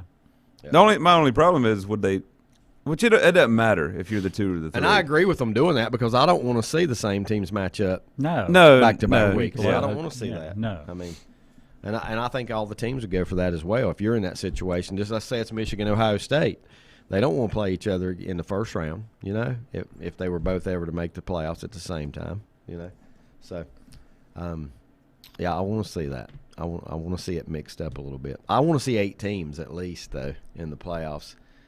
Within the next 3 years, I'd love to see at least 8 teams. Well, let me ask you guys this. If we had a 12-team format this year, could you find 12 worthy teams? Yes, because you know what? It don't matter how you compare to last year or the year before or the year before. You take the 12 that are best right now. So, yeah, I got no problem with that. We put teams in the NCAA basketball tournament every year that don't really need to be there. Yeah, and you're not trying to find 12 teams that are worthy of being in the Final Four. You're taking the just 12 trying to find 12. Yeah, that's true. Yes, I think we could. Mm-hmm. Well, no, I think I like 8. That would be the number I would want to see. Somebody will get blown out in the 8. NFL playoff game, but they earned their way to get there. Because I don't like having teams that have an extra week off. There's already plenty of time off. Yeah. In the college season, especially between this week and then the semifinal games. Right. They have so much time. I don't want to see 4 teams get a bye. That's why I like an 8-team playoff. Yeah. Well, 16 be even better. I don't want that either. Too watered down. Yeah. That's 4 weeks. Then you get too many blowouts. I don't know what I said. You guys might have to remind me, but Scott said, "Don't say that, Q Tucker." I don't know if he's calling me. That or if he's saying that, telling me that I might offend her or what. I don't even know what I said, but somebody might have to help me. Yeah, I don't understand that allusion, that reference. Not sure who the AD was at Baylor during the Art Briles. This is from Lenny. Not sure who the AD was at Baylor during the Art Briles scandal, but the school president was Kenneth Starr, the former special prosecutor in the Bill Clinton Lewinsky scandal. Oh, that's right. Starr lost his job, and I think the athletic director did also. Yeah, they cleaned house during that Art Briles thing. Poor old Bill Clinton still getting brought up, even now. Yeah. Come on, even give the now. guy a break. All right, Michigan, Iowa. Did you guys tell me who's going to win, or did we just say I'll take what Michigan. it'll take? Yeah, the way they've been playing, the way they played against Ohio State, if they can bring that, yes. Yeah, that's the whole point. Can they? Can they? Because that's as emotional win as Michigan's had in 10 years. Oh, yeah. So, I mean, was that not the greatest scene you've ever witnessed in college football? The snow, Ann Arbor, the big house, that game. That was pretty sweet. That was pretty sweet. And in a stadium that I've been to, Mike. Don't remind me. 2007. Just a great setting for college football. Oh, yeah. And you witnessed one of the greatest upsets in college football history. And supposedly one of the great college towns in the country. Yeah, it is. It is. Ann Arbor's pretty neat, especially to be so close to Detroit. Yeah, that's right. They say Athens, Georgia is a great college town, but I've never been to Athens. What's Michigan's record right now? 10-2. Is that what they are? So no, Michigan's got one loss. They only got one. 11-1. 11-1. So they have 11 more wins than the Lions. Yeah, I can do that math, and you can too, Mike. 11 more wins. Even I than can do the Lions have at this point. All right, here we go. Georgia, Alabama, 4:00 on CBS. Tickets as low as $458. Well, you going? Mike Powell is not going. I'm not going. But who's more likely to go, Mike or Rick? Neither would be the answer to that question. Who you got? You're not telling me anything. Georgia or Alabama? Is Georgia going to get over the hump and beat Alabama? How many have they lost in a row to Alabama? Did somebody tell me? It's 6 or 7, but I think it goes back about 15 years. Yeah, because they obviously they don't play every year. Can Georgia score enough to beat Alabama? That's the thing. I mean, that's what it takes to beat anybody, right? Yeah. Can you score enough to beat them?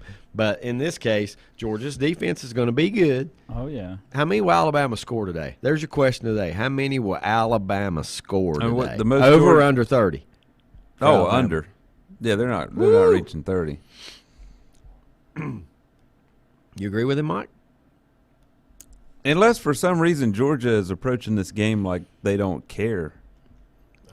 If they I win would or lose. never do that. Because their focus is winning the national championship. Well, to me, you have to no, you don't go in. No, you have to care. You know, they're too hungry. I mean, it's been so long. First goal is to win the conference, isn't it? I mean, it gets old to keep hearing about Herschel Walker. Well, the big reason I would want to win it is because if you win this game, you knock Alabama out. And then you don't have to worry about them in the playoff. And for this year at least, you can claim supremacy in the SEC, that you are the top dog. Scott says in the Georgia-Alabama rematch, make them a 2 and a 3, or if they're a 2 and a 3, put them where they earn it to just to stop a rematch. So yeah, I think he's like what we're saying. We don't want a rematch in the first round. If they play for the national title, so be it. They've earned it, but let them play somebody else. Yeah, let them play for the title, not in the semis. Yeah, and I don't know who you penalize there more. Are you penalizing? You know what I'm saying? Yeah, I'm not saying what they should do. I'm just saying the committee is not going to put. Yeah, they're not them two against each other. No. Yeah, and I honestly, to me, that's what I would do too. That's what I would do. We talk about it in high school every year. You don't want to see the teams that play in the final game of the year play in the first round of the playoffs, but it happens sometimes. But here's two things against Alabama. One, they've had injuries at running back, and their offensive line is not great this year, and they're facing that Georgia front seven. You know, as good as Bryce Young is, can he find a way to evade that rush, which we know is coming? This is one game that I just can't pick that against Nick Saban. I know in this hard. game. I I think Georgia's a better team. Yeah. This is the first time really that Alabama can be the loose team, and that's kind of scary because Georgia's the favorite. But they really can't because Georgia has no pressure on them. They don't have to win this game. They don't. In a roundabout way, I'm not sure Alabama has to either if it's close because they still might get in with 2 losses. If there's a 2-loss team gets in, would it not be Alabama? I just can't see it. Yeah. Because if they do, they're going to be the 4, and they're going to play Georgia again.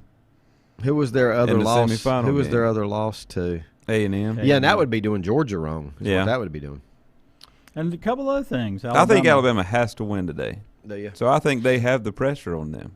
Well, I'll tell you one thing. They don't. They play pretty good under pressure. Yeah. Yeah, that's why I said I'm not picking against Nick Saban. Yeah. I mean, I think Georgia's a better team, but I'll take Alabama. When will they? Monday, 20 to Monday, I'll say 20-17. Is Alabama. Monday night when they will give the seating? Sunday. Tomorrow. Tomorrow? Yeah, tomorrow. Okay. Big Sunday. All right. So when Sunday's said and done, give me the teams in the order. When it's said and done, who's going to be 1 through 4? Ooh, God, it's just so many variables. Well, I'll tell you. It's the hardest year ever. I'll tell you what I got. Alabama, 1. Georgia, Michigan, Cincinnati. That would be good. I would take that. You know, I mean, I'm fine with that. At least you got 2 new ones in there. You know, And I hope I'm way off. because you want Notre Dame Yeah. in. I'm saying Georgia, Michigan, If you Cincinnati, and Oklahoma State. Oklahoma State, No, I mean that pains me to do Georgia. that. Pains me. Now to you're do going that. Michigan, Cincinnati, Oklahoma. You're going with 3 teams that have never been.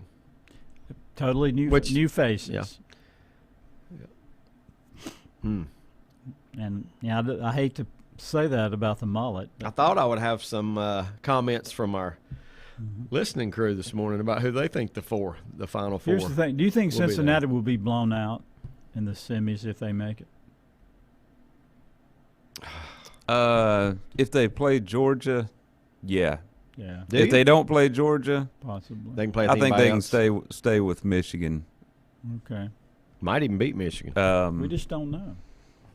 And they're getting ready to I don't move know to if the they big. could, They're getting ready to move to the Big 12. Big 12. And that's still a Couple few years years away. off, isn't it? Well, I it don't could know. be as early. They could be. Next year could be the last year for the Big 12 as we know it. It could happen that soon. Although it could also not happen until 2025. So. I like Cincinnati. I mean, that's been Notre Dame's feeder program with their coaches. And this year they beat Notre Dame. And I don't think. But who else have they beat? I don't think they're nobody. I don't think they're good enough to beat Georgia. I think they're good enough to stay in a game with Michigan or with Oklahoma State. I mean, I don't know. Yeah, I think they could stay. I don't know if they could play with Alabama either. Just the depth and the number of 5-star athletes. Alabama would blow them out too, but I want to see Cincinnati win today and get in. I do too. Roger says Alabama, Georgia, Michigan, Oklahoma State. Okay. Which would have Oklahoma State playing Alabama and then Georgia against Michigan. I'm guessing this is the order that he thinks. Well, that would be. I would go for that. I'll tell you what I'll do. I'll go the other way. I'll say Georgia. I'm gonna say Georgia wins today, and then I'm gonna say you guys say no way Alabama gets in with 2 losses. So. I don't think they will. Don Revels is agreeing with Mike. I think he's a Georgia guy. He thinks Georgia beats Alabama today. Yeah, I think they get over. I think they finally get over the hump today and beat Alabama. But here's what I want to know: is Notre Dame better off not playing today, or would they be better off if they were playing a game? That's a great point. You know? Like if they were in a conference championship game. I told Brett last night I think it hurts. I don't think it matters. Not this time. No, it doesn't. Even if they played today and they won, if they beat a good team, they would still need the same teams to lose in front of them. Yeah, because say they were in ACC, they wouldn't be playing Clemson this year, right? Scott stole my thunder, so I'm going a different route. Actually, I was on the fence on this last team anyway. So Scott says Georgia, Michigan, Cincinnati, Oklahoma State. Okay. Is that what Roger had? No, he had Alabama. Yeah. Georgia, Michigan, Cincinnati, Oklahoma State. That's what you Scott's had, right? got. I'm going to go Georgia wins, and they're the 1. Michigan wins, and they're the 2. Cincinnati gets in, and they are the 3. But since Alabama and Oklahoma State loses to Baylor today, Notre Dame gets that final spot. Very possible. I'll just go with that. I'll say Notre Dame gets that final spot because I hadn't seen Notre Dame mentioned on here yet. So I'll go with the Irish. I would just love to see the luck of the Irish working. I'd just love to see Michigan Notre Dame in the semis. That would be so cool. So the way I did it right there would be Georgia the 1, Notre Dame the 4. Would you take that, Brett? Would you want to play? Would you want your team? Yeah, I want in. Just to get in. Yeah. And then the 2 and the 3. I mean, Notre Dame's been blown out plenty of times. That's Cincinnati. Nothing What's new. one more blowout loss going to? They're sort of like Oklahoma. I don't care. I would say Michigan Cincinnati. They could be an epic battle. Because if by some chance Notre Dame could beat Georgia, even if that took the luckiest whatever thing, it don't matter what they it could takes. win the next game. It don't matter what it takes if you they could beat Michigan or they could beat Michigan Cincinnati. or Cincinnati. Yeah. Let's see. I think the magic number. This is from Lenny. I think the magic number is 8 teams for the college playoffs. At this time, too many obstacles for 12. Right. Yeah. Scott says I don't want Notre Dame in. I think they need to join a conference. Is what Scott says. Well, that's the lifelong battle. But I don't mind that. I'm opposite there. I don't mind Notre Dame being in. However they do it, it's not. I don't know if they'll ever be in a conference or not. Well, because of their brand, yeah, and their contract with NBC. Yeah. Like I said, you can look at it different ways today. Is it helping them to not be playing today? I just don't want them to lose to not be playing today. Games against opponents that they've played forever. That's why I don't want them to join a conference. Yeah, because they have a lot of meaningful rivals. The matchups is what you mean. You don't mean lose the games. I mean, they can still play lose games, but you didn't not have lose the matchups. Yeah. Oh, if they join the ACC, they're not going to lose any more games than they do now. I mean, they lose to Clemson occasionally. The ACC is probably where they land if they ever do play in a conference. But the natural fit's the Big Ten. Yeah, no, absolutely for football. Yeah. Lenny says Georgia, Alabama, Michigan, and Cincinnati. I mean, Notre Dame played 5 ACC teams this year. I will say this, those Lenny, games were terrible. Lenny, you got to flip something here because if Georgia, I don't know if this is the order he thinks they'll be, Georgia, Alabama, Michigan, or Cincy, but we've come to the conclusion that can't happen. No. Georgia, if Georgia's the 1, Alabama can't be the 2 because you guys say they won't even be in. I don't know. Well, and if Alabama beats Georgia, I think they supplant Georgia as the top seed. What if Georgia beats Alabama in 4 overtimes? Woo! Well, my only thing is the only way Alabama could be in with the loss would be not the order. Michigan has to lose, Oklahoma State has to lose, Cincinnati has to lose. Yep. And then Alabama could be in. Which 3? Oklahoma State, Cincinnati, and Michigan? Yeah. All have to lose for Alabama. For them to be in and not be the 4. Yeah. And I don't think they're going to put them in as the 4 and have to play Georgia again. Yeah. I think the only way they get in with the loss would well, in a be way, to, you look to at be it, the you 3. had your chance to beat Georgia. Why do we want to give you another opportunity? You don't want that game. And that penalizes Georgia more than to me. I mean, they should never be. And they might wouldn't need Michigan to lose because it's fine if Michigan wins and stays the 2. Yeah. There should never be a scenario where you play the team you just played in the conference championship. There should never be a scenario for that. Not the first round. So I agree. Let's take one final time out. We appreciate you tuning in this morning. A couple high school things I want to touch on when we come back. Untangling your headphones, finding the right remote, saying goodbye to your favorite shirt that hasn't fit in 10 years. Why are simple things sometimes so complicated? Thankfully, with auto owners, insurance doesn't have to be one of them. Auto Owners works with independent agents who live in your community and answer when you call, so you can worry about more important things, like finding a new favorite shirt. That's simple human sense. Call Mooney Insurance in Maiden or East Lincoln Insurance in Denver or visit MooneyInsurance.com. Times convenience stores are more than convenient. They're your neighborhood store, your store. With locations in Lincoln, Catawba, Gaston, Iredell, and Mecklenburg counties, there's one near you. Times convenience stores have the right items at the right price, from snacks, cold drinks, and light meals from the grill, and there's always a special to save you time and money. Times has what you need. Times convenience stores, there's one near you. Regardless of where you're going, there's one on your way. Remember, there's always time to stop by Times. Have you thought about when you would like to retire? One of your major assets is planning for retirement is time, and you lose a little of it each day. The longer you wait to start accumulating capital for retirement, the harder it's going to be. How should you plan for retirement? Start by calculating approximately how much capital you will need at retirement, then estimate how much you will have to put away each year. Finally, carefully choose the investments in which you will invest. Stiefel Nicholas can assist you. Call Ford Rembert today at 828-624-7300. Stiefel Nicholas, member SIPC, and the New York Stock Exchange.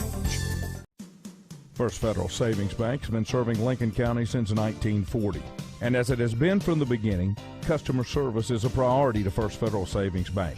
They want to get to know you by name. First Federal Savings Bank has the convenience, the products, and the services that the larger banks have, but with hometown people that you see throughout your community. Stop in and visit one of their 4 convenient locations and see what First Federal Savings Bank has to offer you. Member FDIC, an equal housing lender.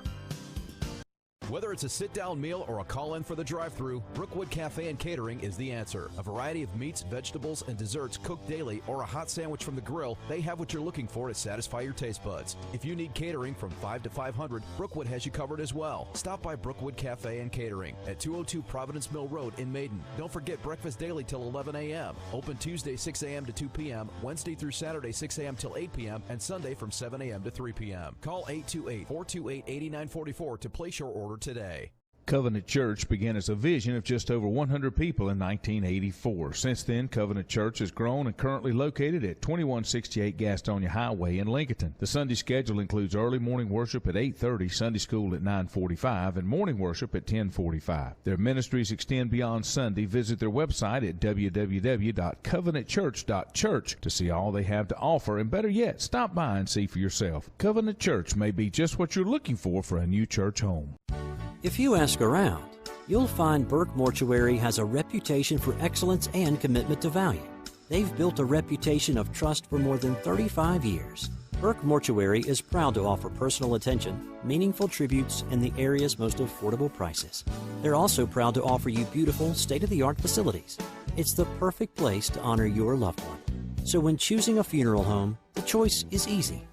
Choose Burke Mortuary with locations in Maiden and Newton. In the best of times, no one is more deserving of every opportunity, encouragement, and support than the youth in our communities. Parents, teachers, coaches, and sponsors struggle to stretch their budgets to continue help. Communities need a team effort. Times Oil Corporation, a longtime member of the community, established the Times Educational Alliance Mission, or Team Foundation. Since 2011, over $125,000 in grants have been donated in the community. Times Oil and the Team Foundation are proud to be community partners.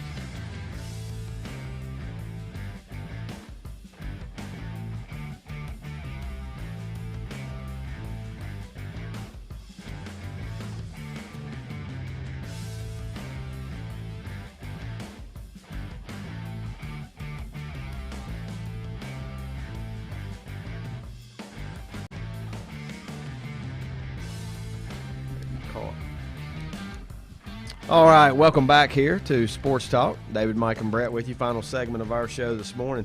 A lot to talk about. I haven't struggled for one of topics, that's for sure. While I go over a couple high school NCHSAA changes that came out this week after the board of directors meeting, but I'm gonna read over them real quick. And you guys aren't going to pay any attention at all to what I have to say about these changes because I'm going to throw a question at you, and you're going to be thinking about that long and hard. Oh, it's an NBA question. I can already tell. Is it? I doubt Who it. holds the record for the largest margin of victory ever in NBA history? Oh, it is? No, but I just came up with that one when you said that. See, I do have one. Who is it? I don't even know who won that. Memphis beat Oklahoma State. I knew Oklahoma State lost. 73. Did you know that? What's that? Memphis beat Oklahoma State this week by 73. That's the largest margin in NBA history. Wow. Another thing we haven't mentioned is the Major League Baseball lockout and all the free agency. Don't want to mention the lockout. Yeah, scary. Last time we had a lockout, they didn't play all year, right? Is that not right? What year was that? They didn't play back. 94. I don't know. Did they miss a year? Seemed like. No, my question, real quick, and then I want to read a couple changes, and we'll go back. Who is the college football national champion? There you go. All right, now, in high school sports this week, there were a couple things that are going to change. Let's see. If an athlete misses at least 5 days in a row due to an illness, now with COVID, this happens a lot because of COVID. If an athlete misses 5 days in a row or more of practice or play because of an injury or an illness, he has to practice 3 full days, 3 days of full practice before he can come back and play on the playing field. So what we talked about last night is if you got a kid playing football and he's got COVID and he comes back and practices Wednesday, he can't play that Friday night. He's got to come back on Tuesday to be able to play on Friday night and practice Tuesday, Wednesday, Thursday, and then play Friday. So that's a little bit of a. I mean, I think that'll be. And there are rules that say when he can come back and practice. Yes. Oh yeah. It's not like he can decide himself when it's COVID. Yes. Injuries will be a little different because they can decide. Between the player and the athletic trainer, they can make the decision on. And I would think you could have a very light practice. Yeah. If you have to. Right. The leapfrog rule has been put in approved inserting a leapfrog provision. And when I explain this, I think everybody will like it. If Max Prep rankings and RPI rankings come into play so heavily now. So let's say you got Team A and they finish ahead of Team B in the Max Prep rankings, but B was higher in the conference. The conference overrides the Max Prep rankings, and you get seated higher. And that conference has got to be for something, and head-to-head meeting, right? You know, if you beat somebody in football and you finish higher than them in the conference, yet they're higher in max prep just because they might have played one team that was really good. You know, they might have lost that game by 30, but they played one team that was really good. I like that. I like the leapfrog rule, letting the conference take precedence over the max prep and RPI rankings. And the only other thing is that several basketball coaches have brought up the idea of a shot clock in high school basketball, and that will be addressed more in the spring meeting. It says here, said they tabled it for now till they get more feedback and more feeling and let all the coaches give their input. What do you guys think about a shot clock in high school basketball? The reason I don't like it, I think it might would make the game better. I think it just gives more opportunity for error because somebody's got to keep up with that shot clock. Yeah. Well, I think it's already the ADs and people don't like it because it's another expense. You're going to have to go out and buy shot clocks, and you're going to have on each end of the court. That's true. You know, I mean, that's a big expense especially in a time when not as much money's being made. To me, well, what's the motive for doing this? That's my question. I don't know. Why tinker with a game that's? I don't know of any teams that just go out there and just flat hold the ball. But not anymore. What you do when you played. add a shot clock, to me, is you make the blowouts bigger. You do. Yeah, you do. You make the blowouts bigger because you know. Now, hopefully, they'll have a rule where if a team gets up by so much, maybe the shot clock's turned off. Yeah, well, what's the rule now? What you got to be the rule right now is crazy. It's too high.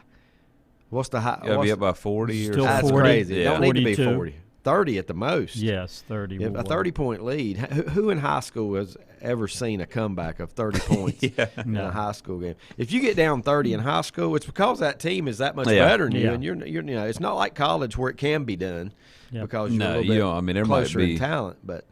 Yeah, if you get down 30 in high school, 20-point comebacks. First of all, very rare. The game's only 32 points. I'm going to guess it took at least 10 minutes for you to get down 30, and that's a low estimate that you can get down 30 in 10 minutes. So then you only got 22 minutes, and you're not coming back. If you got down 30, you know, it'd be hard for a really good team. You're right. The high school game's only 32 minutes long, which gives you less time to make a comeback from 30 points. So to me, they need to lower that rule to 30 and go ahead and run the clock because to me, I'm not trying to embarrass the teams by running clock. I'm trying to keep them from being embarrassed. Right.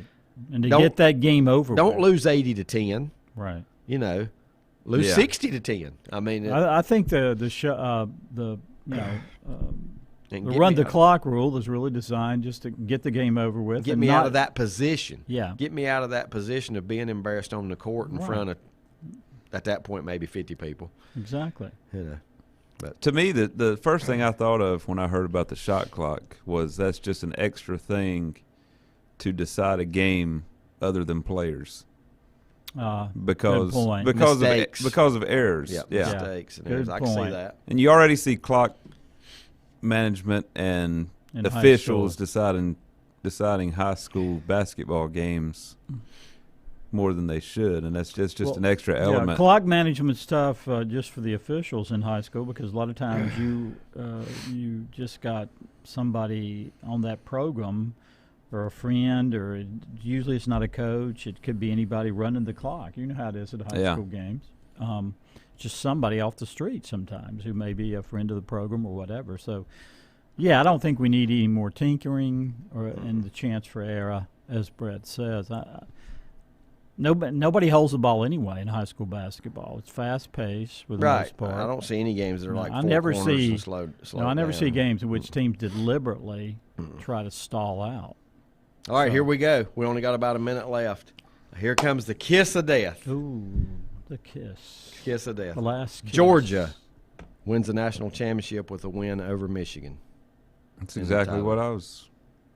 That's my Georgia over Michigan.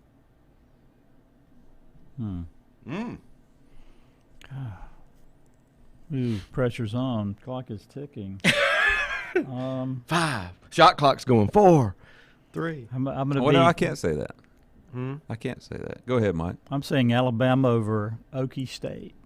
Oh my goodness! I'd love to see the mullet lose in the final. Because I had Alabama beating Georgia today, which would put Alabama as the 1. Yeah. Yeah, because you can't do that then. Georgia and Michigan would play in the semifinal. So I'd say Georgia over Alabama. I say Alabama beats Georgia today. Georgia comes back and beats them in the national championship. That'd be a good one. Yeah. Yep. But sentimentally, I'd like to see Michigan. I want to see. I would love to see about Michigan. sentimental choice. I want to see Michigan and playing for the national. Right. It's title. not the intellectual choice. You know, the intellectual choice is Georgia. My sentimental is if Notre Dame's not going to win it, just let Alabama keep blowing everybody out. Yeah.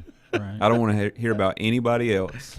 Yeah. Just let it be Alabama and let Shelby. It be Alabama. Yeah. Alabama and Shelby and the New England Patriots. Which nation is most hungry for a championship? Michigan or Georgia? Oh, I was going to say Zimbabwe. Michigan or Georgia? Georgia most hasn't hungry? had one since 1980. But Yeah, Georgia. I'd say I think Georgia because they've knocked on the door. Yeah, Michigan yeah. might be happy to get I think there, they're happy to be where they are. Yeah. But Georgia's been not knocking on the satisfied door, right now. And they've had to hear the Alabama and the LSU Yeah. and whoever else in the conference. that's you know, right. So, That's yeah, right. Georgia needs it. Michigan hadn't won a national title since Charles Woodson was there. Think about that. And they shared it with Nebraska That's right. that year, which would have been a great game had they played. Had they played. Yeah. For Brett and Mike, I'm David. We've enjoyed having you today. We'll be back next Saturday. Thanks for tuning in.